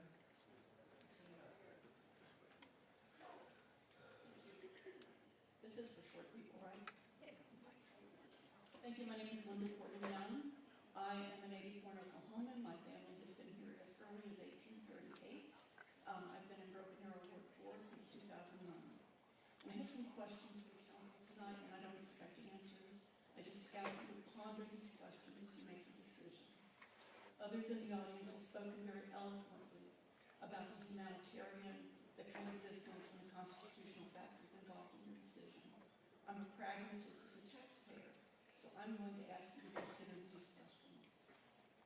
What city services will be reduced or eliminated to pay for the legal costs of defending against the lawsuits that are inevitable if you fail to take this proposal forward if it meets all of the requirements in the law? What city services will be reduced or eliminated to pay the millions of dollars in damage judgments that the city will be forced to pay if this proposal is denied and found unconstitutional, as I believe is inevitable?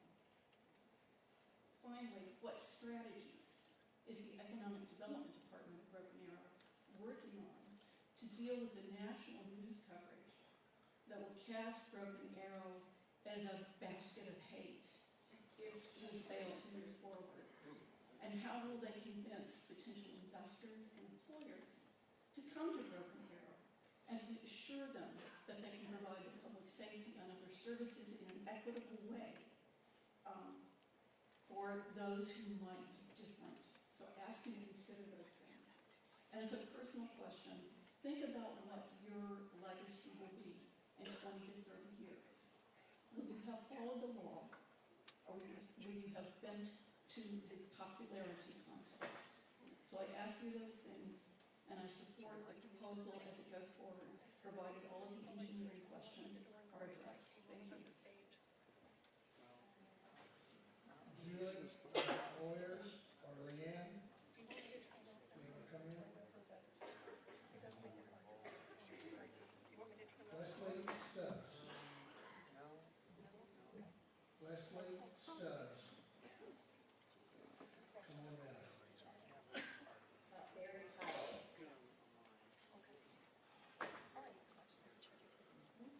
Jim Becker.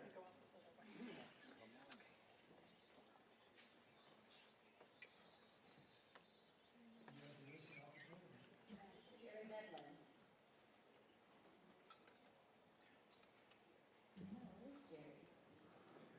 Can you get speak to Jerry? Kimberly Filer. Okay. Maybe come downstairs, so.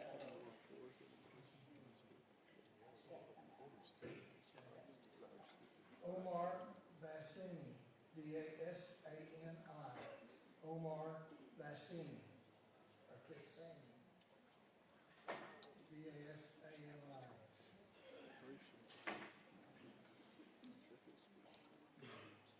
Salam Bassini. B-A-S-A-N-I. Any probably Bassini will come down.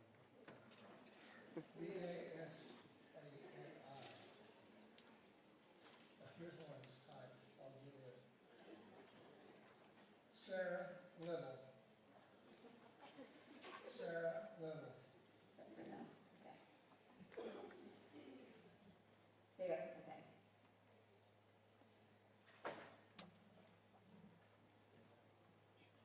I say, come on down tonight, you're probably in our big Just staff. didn't know your name. Yes. Okay, my name is Leslie Stubbs.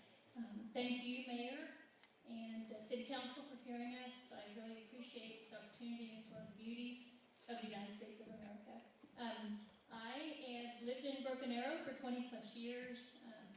I'm a grandmother, and The the granddaughter of Syrian immigrants, and I am here to speak about really the traffic. I live about a mile south of the proposed site, and traffic on Olive would be, in my very engineering mind, but prohibitive should this proposal go ahead. I'm very concerned about young families wanting to move into our area, into the South Broken Arrow area, and if you get off the Pig Turnpike and can't progress south, they'll turn around. I'm hoping a friend of mine from Little Links is going to be able to speak. He's the only tax revenue business in the area, and he would not survive if traffic was halted even more, not to mention the septic and sewage system. I will say that one of the major of the 4 rules of communication is to attack the problem, not the people, and so I certainly think we don't need to be attacking each other, but I will say that the traffic stats don't reflect the way of life, but I don't want to deny my Muslim neighbors assembling, and I'm not planning on doing that. I've had Muslims at my table dining, and I've dined at theirs. I have dear Muslim friends, in fact, one of which needed eye surgery about 10 years ago. She went to the mosque for help because she was a Syrian immigrant with no resources and was denied. And a precious doctor who is a follower of Christ did the surgery for free, taking care of the hospitalization and all support staff. So I don't think we're talking about people here, but we are talking about a worldview, an ideology. And as much as we can talk about it, I think Islam self-defines as a submissive religion. They're not about peace. If you look closely, you will see, and I am not concerned really about my neighbors assembling. I think they should do that. I am concerned about an entity that is intent on not supporting and strengthening our unity, but destroying it. So I beg you, I plead with you to consider not only the logistics and the feasibility, but to consider the ideology and the worldview that makes up our community. And I ask you to vote to deny this proposal. Thank you. Did Julie Moyer ever come down? How about Leanne? F-R-E-E-S-E-M-A-N.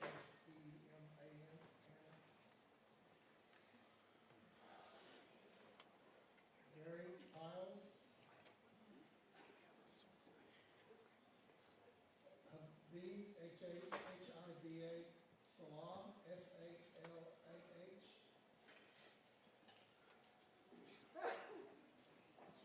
Jim Becker.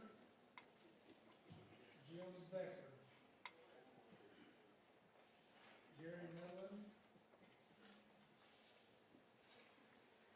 Omar, B-A-S-A-N-I.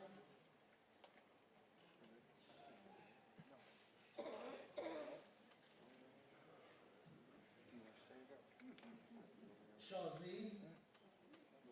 Ali. Shazee. Ali.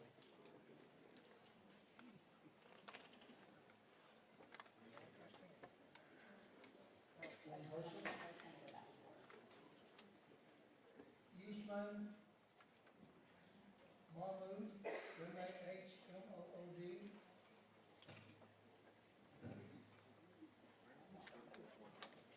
Arshad Bag, B-A-I-G, I believe, B-A-I-G, A-R-S-H-A-D. Ma'am, we can approach the mic and let us tell us your name. Find you in this stack. I'm Sarah Little, resident of Ward 2 in Broken Arrow. Good evening. I'm here to remind the Council what the Oklahoma Constitution guarantees within its legal framework regarding religious freedom without exception. Article 1, Section 2 of the Oklahoma Constitution states, "Perfect toleration of religious sentiment shall be secured, and no inhabitant of the state shall ever be molested in person or property on account of his or her mode of religious worship, and no religious test shall be required for the exercise of civil or political rights."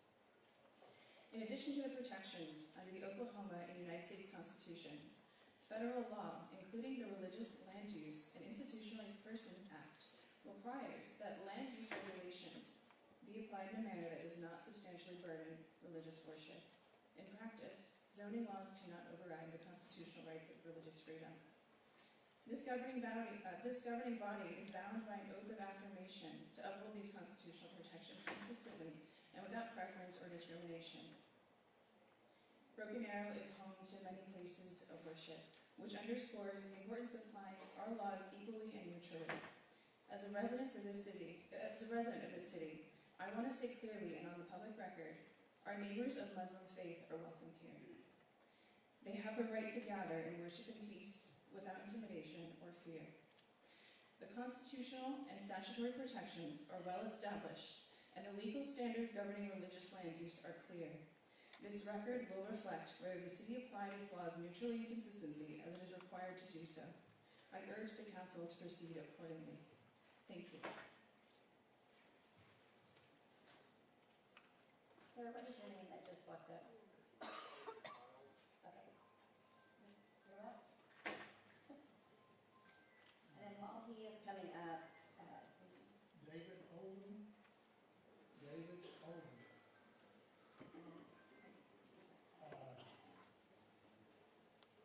Last name J-B-A-R-A. J-B-A-R-A. Abu Jabara.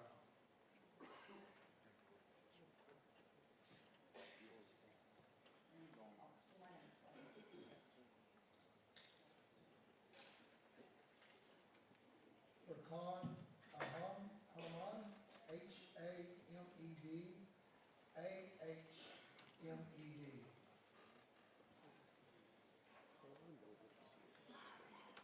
Gabe Woolley. Gabe Woolley.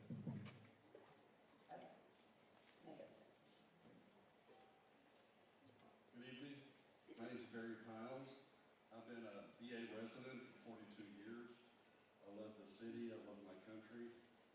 We have all assimilated to the U.S. Constitution, which has given us all of the freedoms that we have.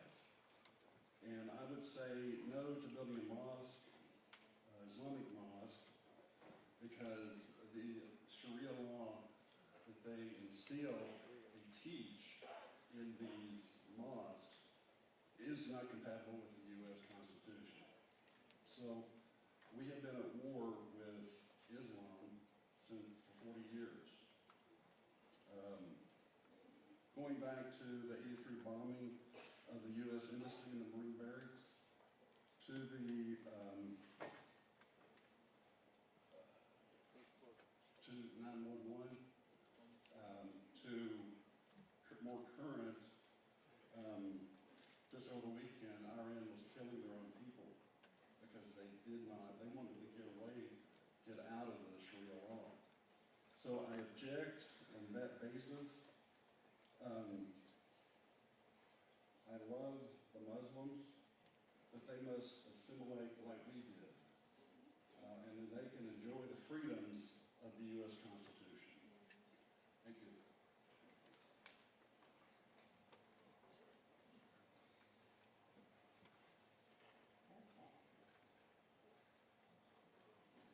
I'm going to call through some of these names real quick because I know some people just walked in.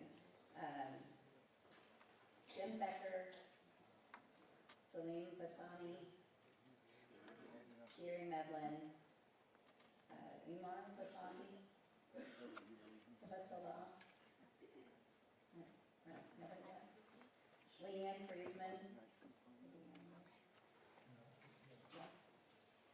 Julie Moyer, Shazab Ali. and then Naday. Okay. All right. Actually, yes, you'll be next. Sorry. Good evening.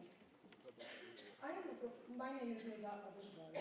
I am a professor of psychology and I am a resident of the Broken Arrow for 11 years. My family have been residents of the Broken Arrow for more than 30 years. Every year or every other year before I become a resident of the Broken Arrow, I used to come to Broken Arrow to visit my family, and all the time they've been highly recommending if I decided to move here that I should live on Broken Arrow. And As a resident in Broken Arrow, I am not coming from outside. I have been here 11 years. I'm contributing to this city. I'm contributing to the whole community. I work in Tulsa, I work in Broken Arrow, and I am part of this active community here in Broken Arrow. Now, I would like to share with you some of the information about the structure and the fabric of the Muslim community, not only in Oklahoma, but in the United States, which the Muslims in Oklahoma are part of this big community. And I have here some statistics I would like to hand them for you for evidence.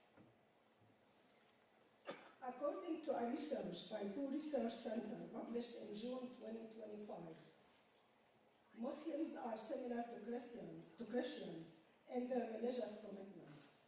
Muslims and Christians attend religious services at similar rates. Muslims attend 39% versus 37% for Christians. So the crowdness and the visits and worship is very much almost the same. The difference is only the date. You as Muslims tend to be more highly educated than other Americans of different religions or unaffiliated, according to the research.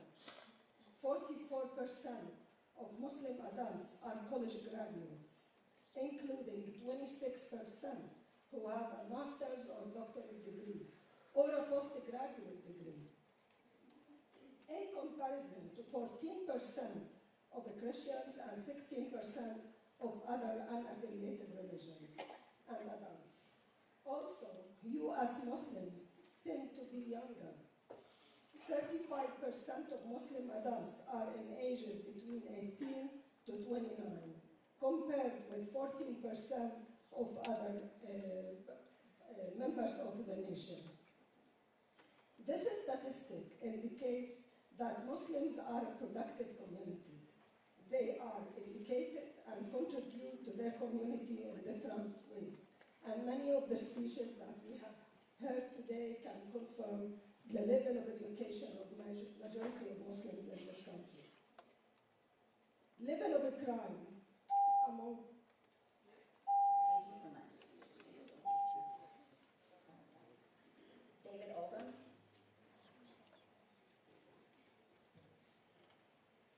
David Oldham, Broken Arrow. Good evening, Mayor, councilors. It's good to see you all again. You know me and my constitutional stance. I want to be very clear from the start. Our group's opposition is not based in religion or a right to religion. Every resident deserves freedom of belief and the right to worship, so long as exercising those beliefs does not violate the equal rights of others. Nothing you decide tonight will prevent anyone from worshiping. The question before you is whether this specific project at this specific location is appropriate for our community. As you know, Constitutional Grounds hosted a community meeting where residents spoke openly. That meeting was eye-opening, and the concerns I raised tonight reflect the consensus of the community, although I do share their concerns. By an overwhelming margin, the greatest concern is neighborliness. Residents have experienced intimidation, threats of lawsuits, and claims that religious liberty overrides legitimate local objections. As a constitutionalist, I find it deeply troubling to suggest that religious rights place anyone above anyone else or the law. All rights share the same boundary, the equal rights of others. Many people now fear retaliation simply for speaking out. That atmosphere chills free speech and undermines healthy civic participation. The first physical concern is stormwater. We've heard a lot about it. This area already floods. Hard surfaces and septic discharge will add to the storm system. We have already seen downstream damage south of 121st, and we must not compound it. Next is traffic. This project sits on a 2-lane road. Expansion is at least 10 years and potential litigation away. They've changed their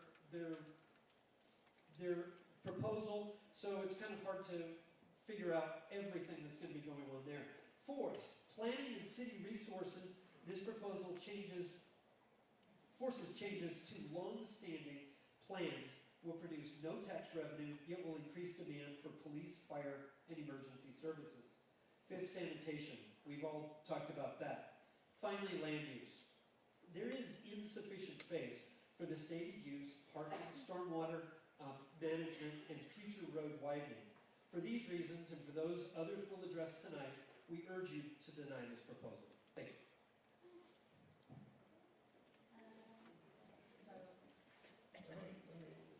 Is there a MAH mood, Mahmood, ever come down? I see some people smiling at me. B-A-I-G, I can spell, B-A-I-G, last name, did they ever come down? Arshad Bag.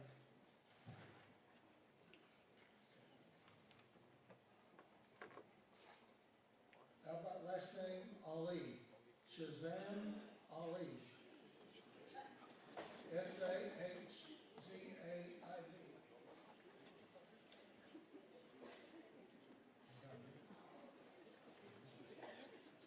Okay. Furkan Hamid, H-A-H-M-E-D. A-H-M-E-D.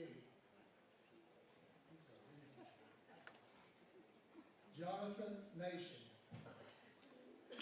Jonathan Nation. N-A-T-I-O-N.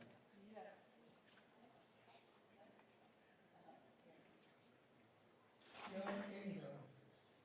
Jim Ingram. Little Links Golf Club. See here? Okay.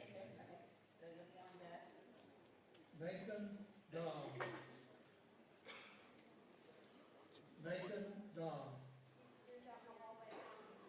Tell him you shouldn't have been here, too bad. Okay. What is his name?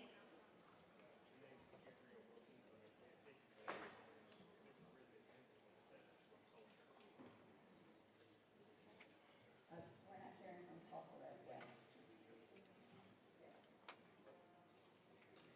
Nathan, you need to get a chair. Okay, while we're waiting for hopefully people coming down, so add Dave Woolley.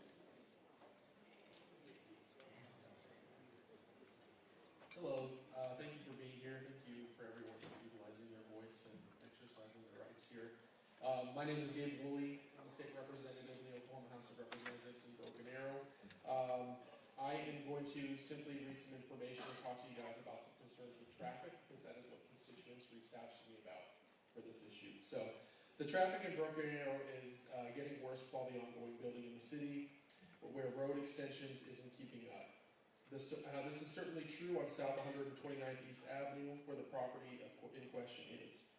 5 o'clock traffic on South 129th is already frustrating. Adding another place of assembly or shopping center means will only get worse. It's a 2-lane road that, according to the city's plan, won't be widened for another 10 years, as was mentioned earlier. So why would we consider rezoning this commercial or granting a special permit for a place of assembly with no immediate plan to alleviate the extra traffic it would create? On that note, I'm also going to add, at the last meeting I attended, there appeared to be a lot of discussion and decisions made from that board based off of potential future promises, but no actual practical guarantees or steps put in place. As a legislator, I don't vote on a bill based off of future promises. I need it put into legislation before I can sign my name to it. The property has only a one-way in and only one direct way out on 129th, and there's no other way back entrance, nor can one be created. This assures that the traffic will only become more congested. Simply adding a police officer to help direct traffic, which was the solution offered when asked about full capacity events, are a short-term fix with no long-term solutions. The concern of the mosque that was built is the increase from traffic. Being built is the increase of traffic and 5 daily prayers to call, at least 3 to 4 of these directly conflicting with high traffic hours. Those times are based on the sun's position, and so vary slightly throughout the year, but 26th, the prayer times were 5:50 a.m., 12:15 p.m., 2:44 p.m., 5:03 p.m., and 6:33 p.m. It doesn't take an engineer to recognize that the morning, noon, and 5 o'clock times are an immediate issue, not to mention one also corresponds with when schools let out, and 4 out of the 5 times where there is already high traffic volume. And there are some other examples that constituents have reached out for, and I'm pretty much going to leave it at that. I appreciate your time, and just hope you take into consideration how that will impact us. Thank you.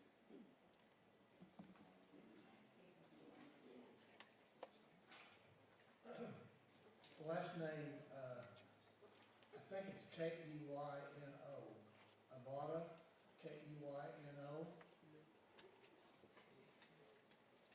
And Ashrad, guessing here, Keyno.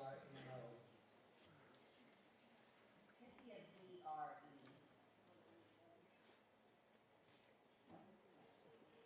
Rena, Q-A-B-B-A-N-I, R-E-N-A-Q-A-B-B-A-N-I.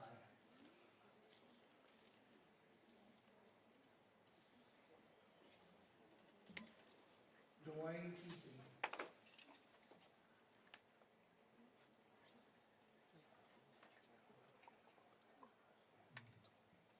Okay, I'm gonna let the mayor do this one. He said, Last name, M-U-G-H-I-A-B-I. M-U-G-H-I-A-B-I.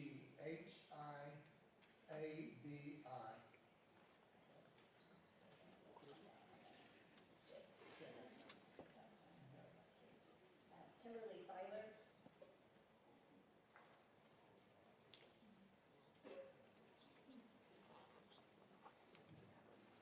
Lois St. Clair, Benita Lois St. Clair.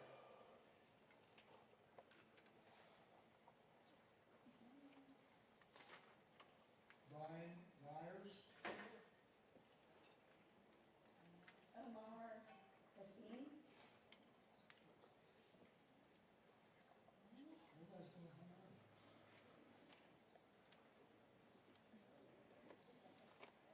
Muhammad Ali. Broken Arrow, Oklahoma.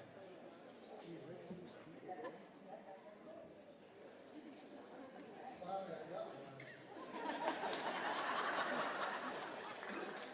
Babar Saeed. Is that you? So up on deck, sir. Thank you. Good. All right. Okay, so then what's up? Jim Ingram.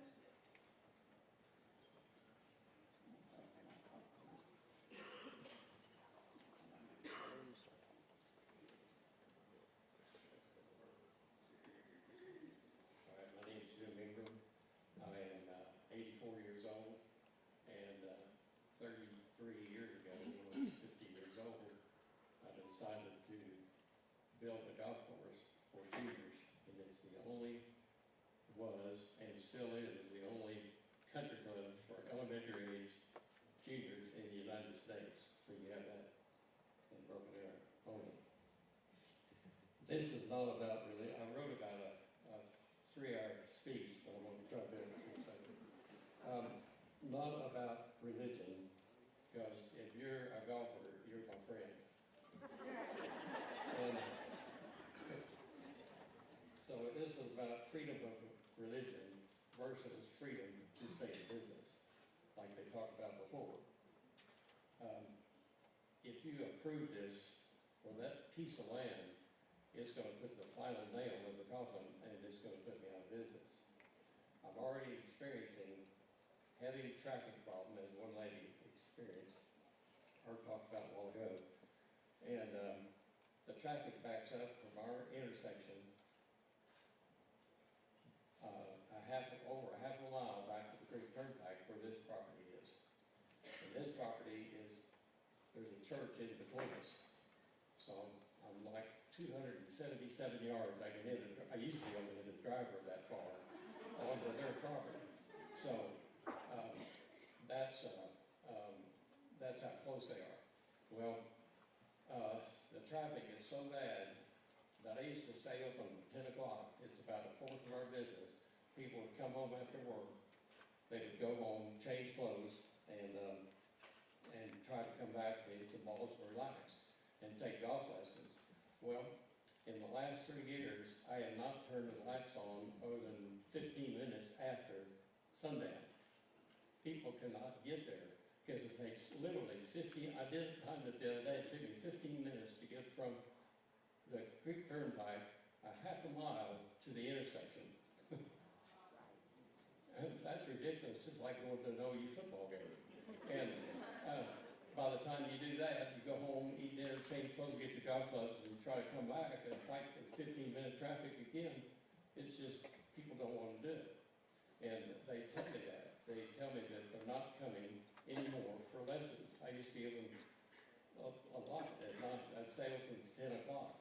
Now, we don't stay open past sundown. So that's an example. The other example is the water flow problem is getting so bad that it's washing out our dams for the golf course to get from one hole to the other. And it's costing me about $50,000 a year to repair the damage for the last 3 years from the water coming down the street. I have a question. Go ahead. You said the water is increasing. Where do you think that water's coming from that's increasing? Well, all of my son is helped me build the golf course 33 years ago. And we did it with our own 2 hands. And he has a company now called Eli's Irrigation. He does a lot of water. He's a water expert. And what's happened is all the construction up north of us, whatever it is, when they put concrete underground, build a home, build a parking lot, build a street, or whatever, there's no place for the water to go, so it rolls over into the creek, and the creek comes down there to our place. And the water pipe down on 121st, just south of our golf course, is little. It was built 50, 75 years ago. But the big pipe coming down will handle the flow, but when it hits it blocks it, there's no water to go, so it backs up on the property. The creek that we're talking about, when I built the golf course 33 years ago, the creek was about as wide as this right here. I could jump over the creek. Now it's 100 yards wide. That's how much the backing of the water has flooded our golf course. It's made the ponds bigger, the shots harder, but it's backing up. And until you all solve that problem, this piece of land is not suitable for any more addition to the property.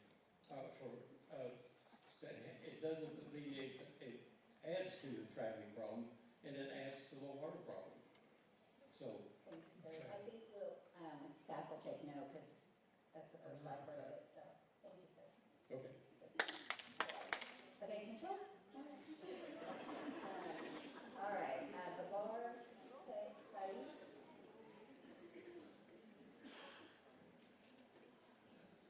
Good evening, Mayor and council members. My name is Babar, and I have been a resident of Broken Arrow since 1998. I'm an engineer and entrepreneur, and my wife and I are raising our 2 children here. Our connection to Broken Arrow goes back even further.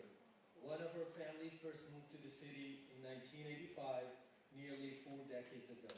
Over time, that has grown into 3 family units who now live in Broken Arrow. Across these households, we include engineers, CPAs, IT professionals.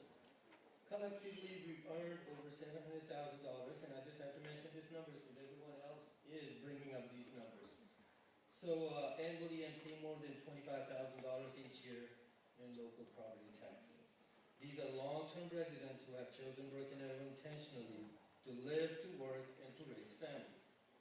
Now, to respond to some of the concerns, which was the economic impact of approving this for the mosque, I want to respond to that by further reminding everyone about the beyond our immediate households. There are more than 2 200 Muslim families living in Broken Arrow today.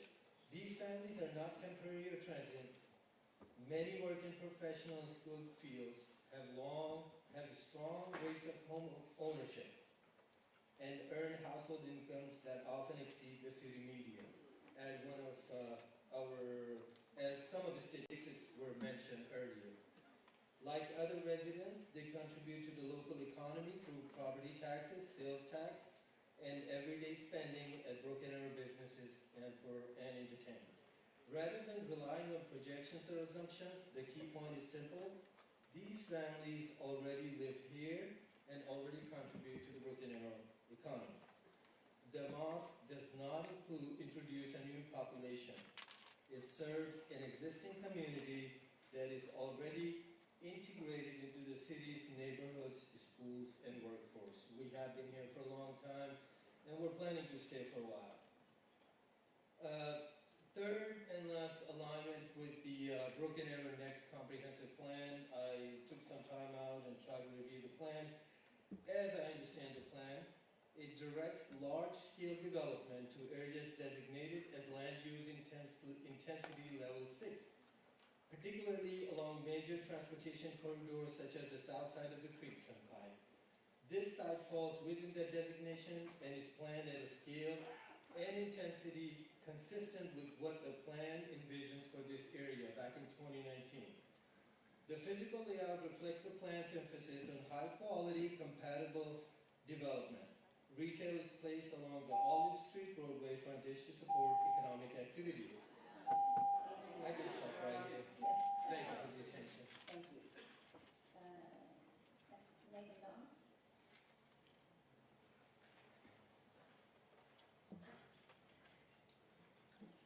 Thank you, councilors. Appreciate the opportunity to speak with you all. I want to address some of the things that were said at the very beginning by the proponents of this.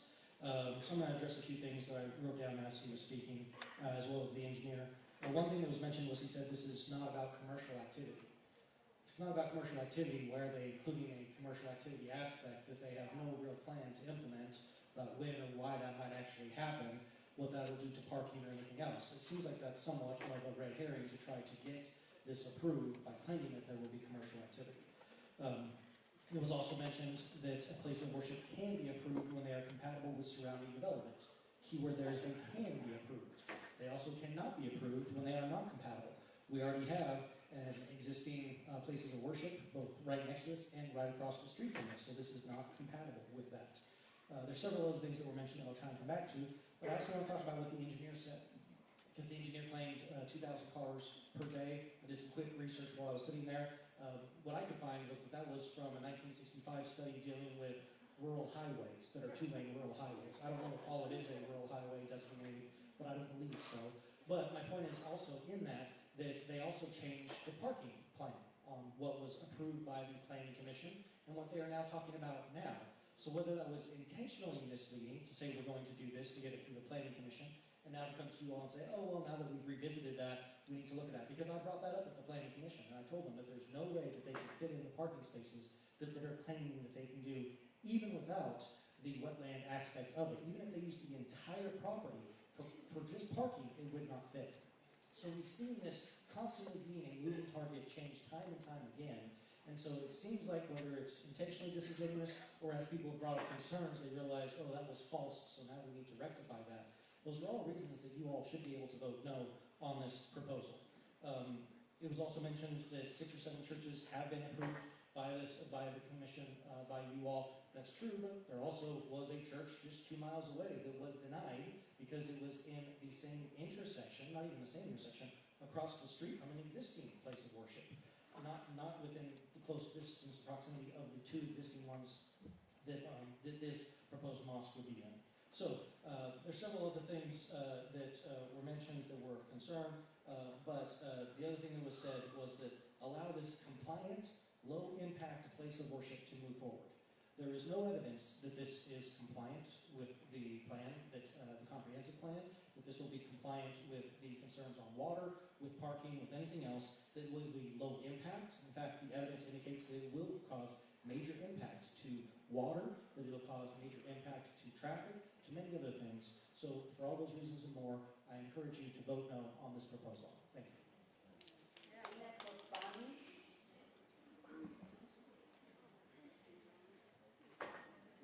Nick Quiller. Sorry. I'm sorry. We'll call just a few to come back up in a minute. Oh, no, sorry, you can say, we're just gonna call some people to come in there. Nick Wheeler. Janet Sanders. Joanne Smith. And last name Maqsood. Maqsood. And it could be A-B-U-B-A-K-A-R or M. They'll have the same last name and the same address. So if one of you could come up, we'd appreciate it. Good evening, Mayor, council members. Thank you so much for giving me the opportunity to speak. I want to begin by acknowledging the strong emotions are present tonight. Now, I respect that people who care deeply about our city as much as I do. I got married and raised a boy and a girl here, what I consider to be a very safe and welcoming environment. I believe in this city and its people. All my years in Broken Arrow, I never felt I was living in isolation. I was engaged with the community, sharing my culture and food, volunteering my time in any way.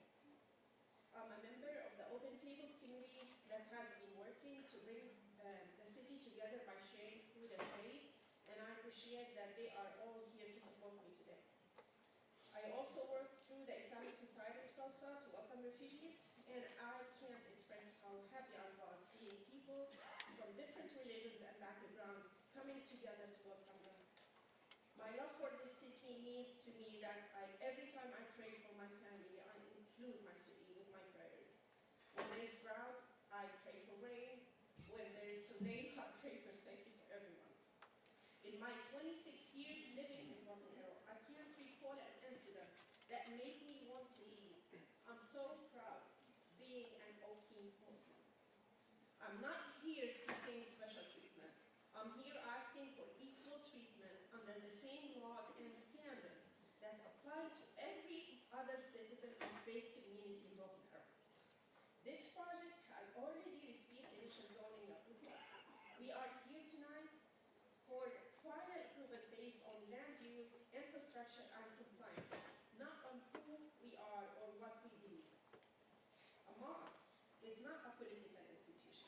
It is a place of prayer, education, charity, and community service.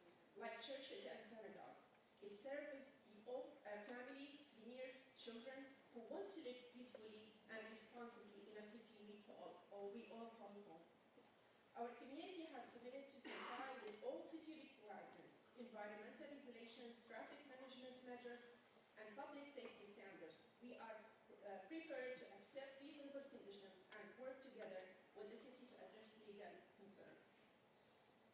What we are asking for tonight is not permission to exist, but permission to proceed in accordance with law. And finally, I respectfully ask the council to focus on the standards before you. The approvals already granted and the principle that Broken Arrow is a city where decisions are made based on policy, but not fear. Thank you so much for your time. I appreciate it. Ryan Myers.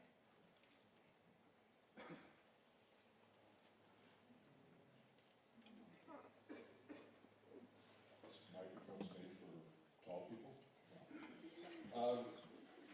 BA seems to struggle with creating a clear and/or successful plan for expansion, and more importantly, sticking to that plan once it's established. I'm going to give a couple quick examples. First, the Aldi's at 121st and Elm. The entrance is located immediately after the road narrows. Good idea? No. Parking lot can handle about 75 vehicles with constant traffic in and out throughout the day, with regularly see congestion, bottlenecks, and accidents at that location. I understand the proposed location is a much different, but it's far worse in almost every single way. It would be much closer to the turnpike. The surrounding roads are not wide enough to handle the increased traffic. It would serve even more people. And with services like a food bank and medical services, it will expand the hours for the traffic on this narrow street. My second example is the development across from Childers Middle School, which I spoke against at the time. That project is now underway, and from what I understand, it has faced several serious issues. The original builder has gone bankrupt, another company has taken over, there's been flooding problems affecting the neighborhoods to the west. Additionally, I do not see the promised stoplight at the development entrance. Was that stoplight tied to the construction? The contractor, I don't know. Now, I bring up this second example for two reasons. One, it shows how the development plans can change, which is exactly what's happening in this case. Given the issues that are already identified, this thing has moved, changed targets, and just on that basis alone, shouldn't be approved. Second, when I opposed, the Childers development, I said, and I quote, "It is not the responsibility of the planning committee or the city to ensure one special interest party gets more or the most out of the property at the expense of the surrounding neighbors. And this is exactly what the proposed zoning change would do. Despite widespread community opposition to the Childers development, it was approved because we were told it aligned with the BA Comprehensive Development Plan, increased the tax base, and supported future growth. This proposal does none of that. In fact, it limits potential tax revenue for that area. They're asking for conditional use variance in addition to the zoning change because it doesn't fit the current plan. I do not understand why the planning committee has even moved this proposal forward with these issues and the significant public opposition unless there is a conflict of interest or reluctance to say no.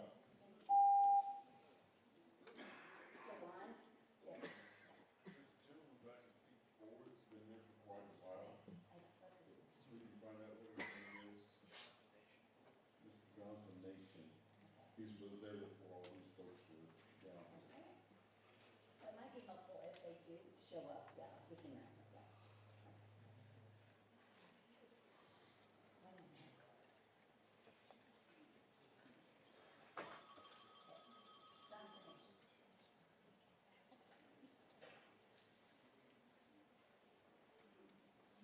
Thank you. There's been a lot of concern raised about traffic issues with this development.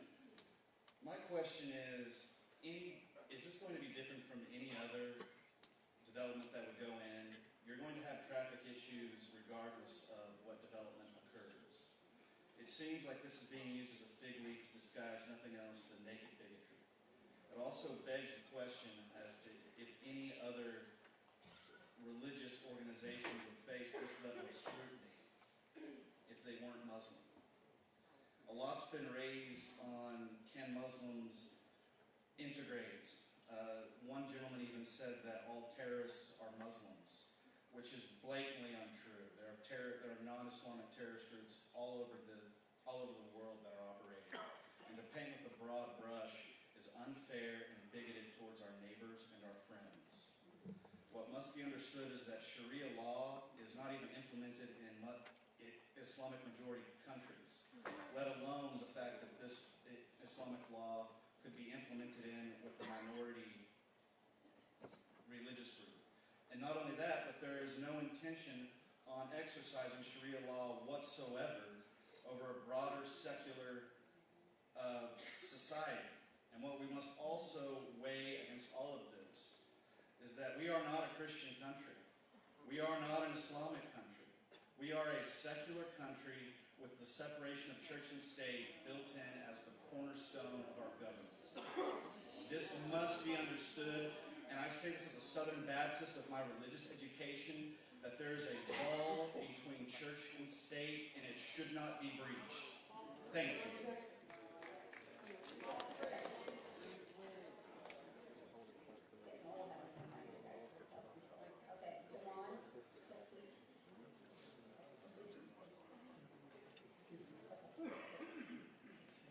Devon, my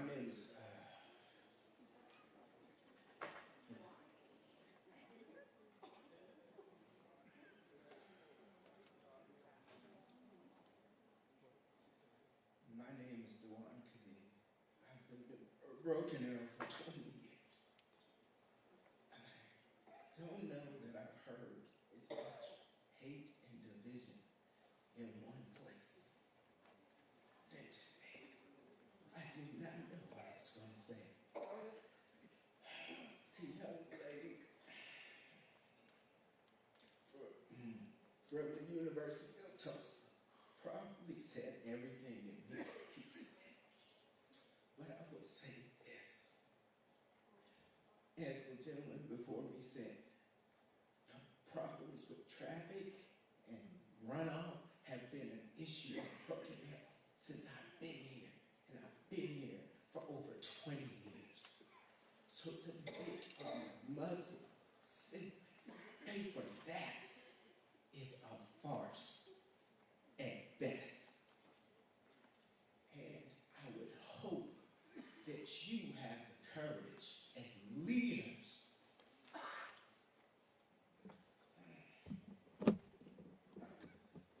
to be the people that everyone voted for or could have voted for. Even voted, just represent everybody. Follow the law. I'm not going to come up here and pretend I'm an expert in zoning or anything else. But I know this, I am a Christian.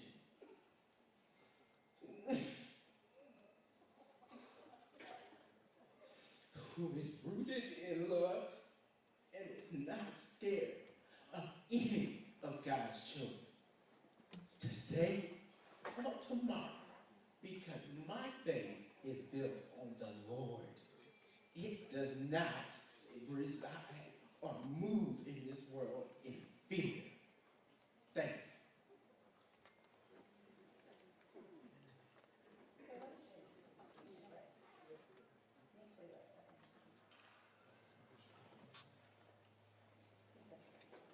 Cheryl Fritz.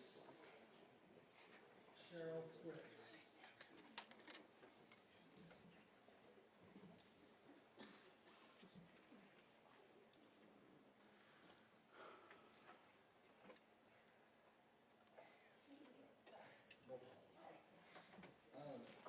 Like you said, my name is Rick Wheeler. I'm a lifelong resident of Broken Arrow. My family moved here back in the 60s. Native Oklahoman. My family came to Oklahoma before statehood. I went to school here. I graduated in 2000 from Broken Arrow High School. I've got a bunch of notes up here that I've written down, and I'm going to abandon almost all of these because most of it's already been said. For most of what I was going to say, I'll refer you back to what our legislators that are constituents here have come up and already talked about in the comprehensive plan and some of the changes that have been proposed already. Instead, I'll tell you a little bit about my history with Islam and where I fall in this. So my first interaction with someone who was Muslim was at Haskell Middle School when I was 14 years old. And I remember it because she sat next to me in biology class. And she was 14 years old and had entered into a marriage contract with her 27-year-old husband and was already a mother.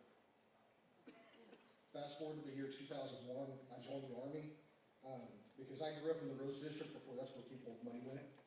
And I needed college money. And the battle buddy that I was assigned in basic training, his name was Zulfikar Ali Bey. He was a Pakistani American. And I filed an equal opportunity complaint against my drill sergeant while I was in basic training on his behalf because that drill sergeant threw his prayer rug out the window. After graduating basic training, 9/11 happened. And in 2007, I went to Iraq, in Ramadi, Iraq. my Muslim interpreter tried to kill us with an insider attack. Fast forward again to 2018, I was in Kabul, Afghanistan on a deployment, and my Muslim interpreter saved my life. So, as you can see, I've had positive and negative interactions. I've seen the very best Muslims, and I've seen the very worst Muslims. And I think that all of them would agree that whether you're Christian or an Oklahoman or American, however you identify, they've probably seen the very best and the very worst of us too. My concern is that, let me back up. I am, as a constituent, I'll tell you that I'm a no vote. I believe that what we've learned tonight from the very own testimony and the engineers that worked on this project is too much has changed in just a few weeks. Nobody has a clear plan, and it appears that it's a moving goalpost over and over and over again. I think the best strategy for this council would be to defer this vote so that we can collect more information from both sides. We can wait for the outcome of the Attorney General's investigation, and then we can make a clear and reasoned decision as a community on what should happen with this. Thank you.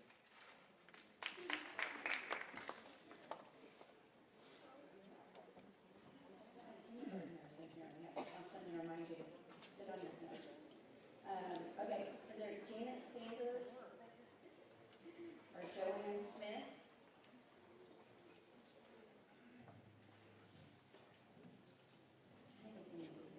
Mazan Khalid, Khalid, Khalid.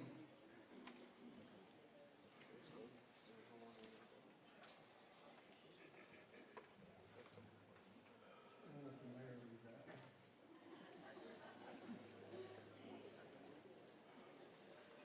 Boga? Boga Ham? Oz? No. First name, Khalid. H-A-S-S-E or A-N? H-A-S-S-E or A-N? Tariq, first name.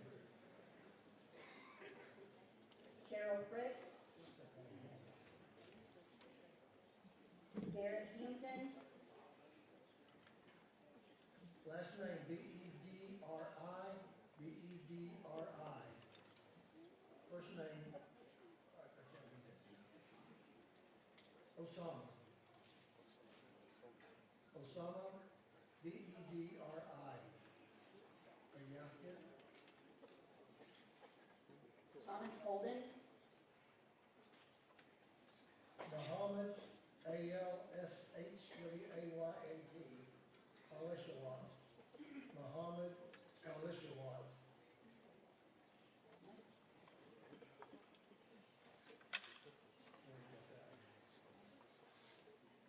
Mohammed Delbi, D-E-L-B-I, or D-E-H-B-I probably, D-E-H-B-I. Someone's And what is your name?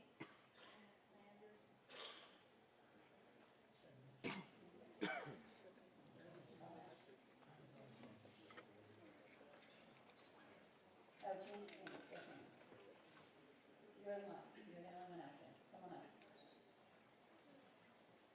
I had decided not to talk because I would just be so redundant of everything that I've heard up here. And I agree with, I'm a no vote. I agree with all of the technical people talking about the legal aspects to this. The one thing I keep hearing, I think it is really a question of the land, and it's pretty obvious if you talk to the people that live there and have already been affected, like the golf course people. But the thing that keeps going through my mind, when I first moved into Broken Arrow, and I've been here just about 30 years, I've been a business owner for all but 5 of those years. I wanted to go to a church that was way on the other side of town. I didn't expect that church to build a place real close to me, so it was comfortable. I drove there. If I want to go to something downtown. I drive. There is another mosque. There is a thing. I do not think that is any kind of justifiable reason just because it's more convenient. I think the important thing is the land and the effect of the people that are already there. That's really all I have to say. Thank you very much. We had two that are down. Can I get the names that are?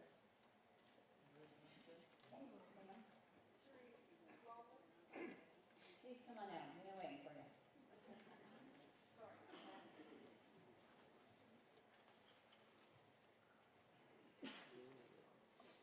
Good evening, members of the council. Thank you for being here and listening to all of us.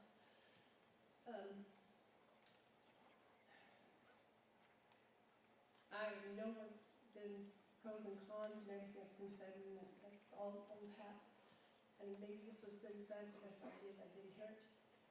Regarding the previous gentleman a couple ago, it doesn't matter, as far as I see, the property cannot support, even if it was a huge Catholic church or a huge Baptist church, whatever is being wanted to build on this particular site.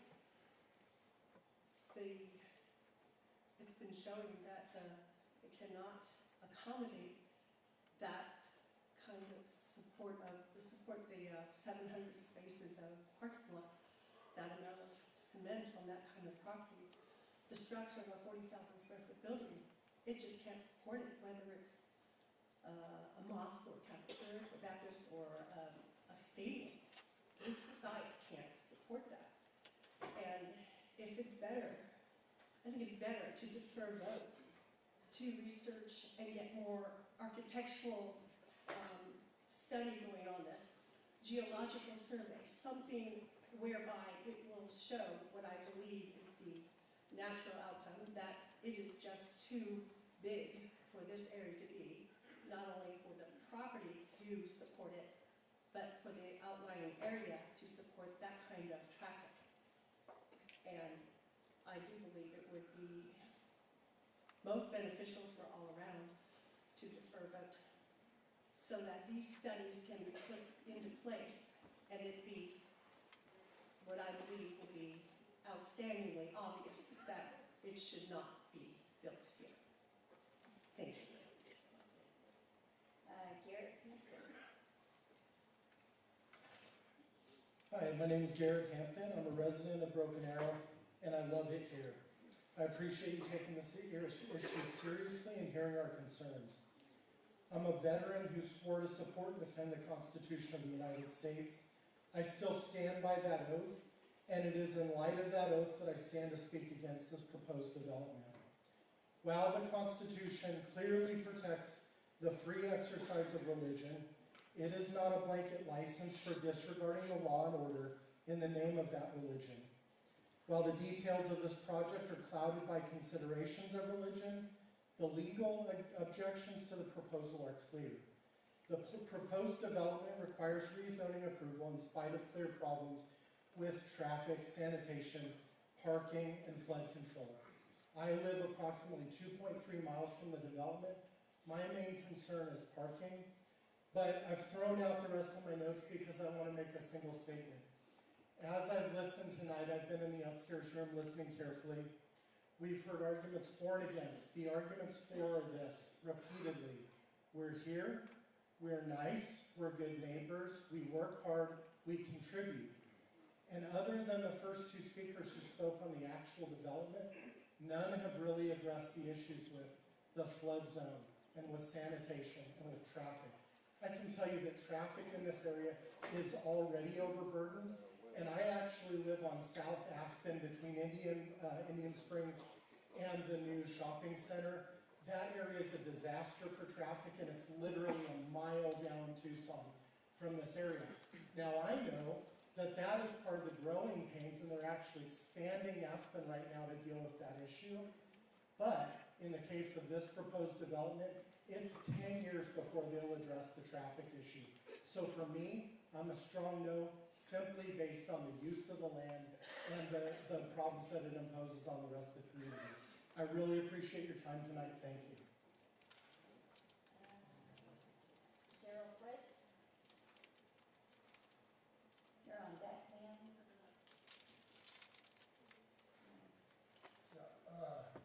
Last name C-H-A-M-H-R-Y. Chomry, Usama Chomry, C-H-A-M-H-R-Y. Go with the spelling, not what I'm saying.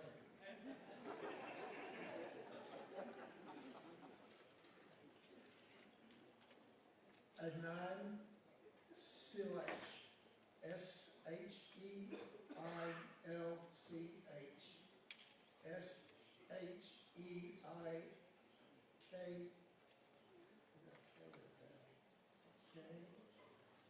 Shay.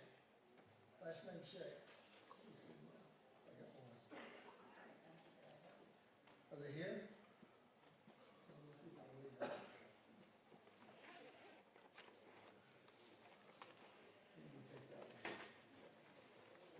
Masib Ali. Masib, M-U-S-I-B, Ali. This one's hard for me because I think their pen is running out, but they do live, well, I shouldn't say their address, should I? The first name, I think it's A-B-E-L. Or just say on that. Yeah. The E is. Hindra-A-B-E-D-R-A-B-B-O. A bedroll. Kristen Ward. Upstairs, okay, so it could be coming down. Nancy Burke. Okay, come on. Nael, N-A-Y-E-L, a bedroll, A-B-E-D-R-A-B-B-O. I'm smiling with you. A-B-E-D-R-A-B-B-O. Come on, let's see. Thank you for letting me speak tonight. I've lived in Broken Arrow as a homeowner going on 36 years, paying my taxes. Have loved living in South Broken Arrow all these years. Raised my family there. I have a lot of things that are repetitious of what has already been said, but this does go against the comprehensive plan for Broken Arrow that's already established. One thing that has not been said, the proposed septic leach fields are located adjacent to the White Church Creek within Haggard Creek watershed, leading to possible effects on water quality and compliance with DEQ standards. Also, I was going to share about Little Links, but the gentleman already spoke, so I will not repeat that. But he should not lose his business, the sole business in that area of Broken Arrow. He should not lose his business. That is not fair to him at all. I can relate to flooding issues. I had my old next door neighbor, 2-story home, took off their guttering. I never had drainage issues. Then I did after that. I had to put in French drains. I had to put them in twice to rectify the problem. So I relate totally to cause and effect and consequences and the headaches and financial burdens caused by drainage and water. The septic issue, I grew up with septic tanks. There was only 4 of us. They were a nightmare. I cannot see putting a big place of worship with 700 estimated parking spaces and the septic tanks. There's no way it would be able to handle it. And the pollution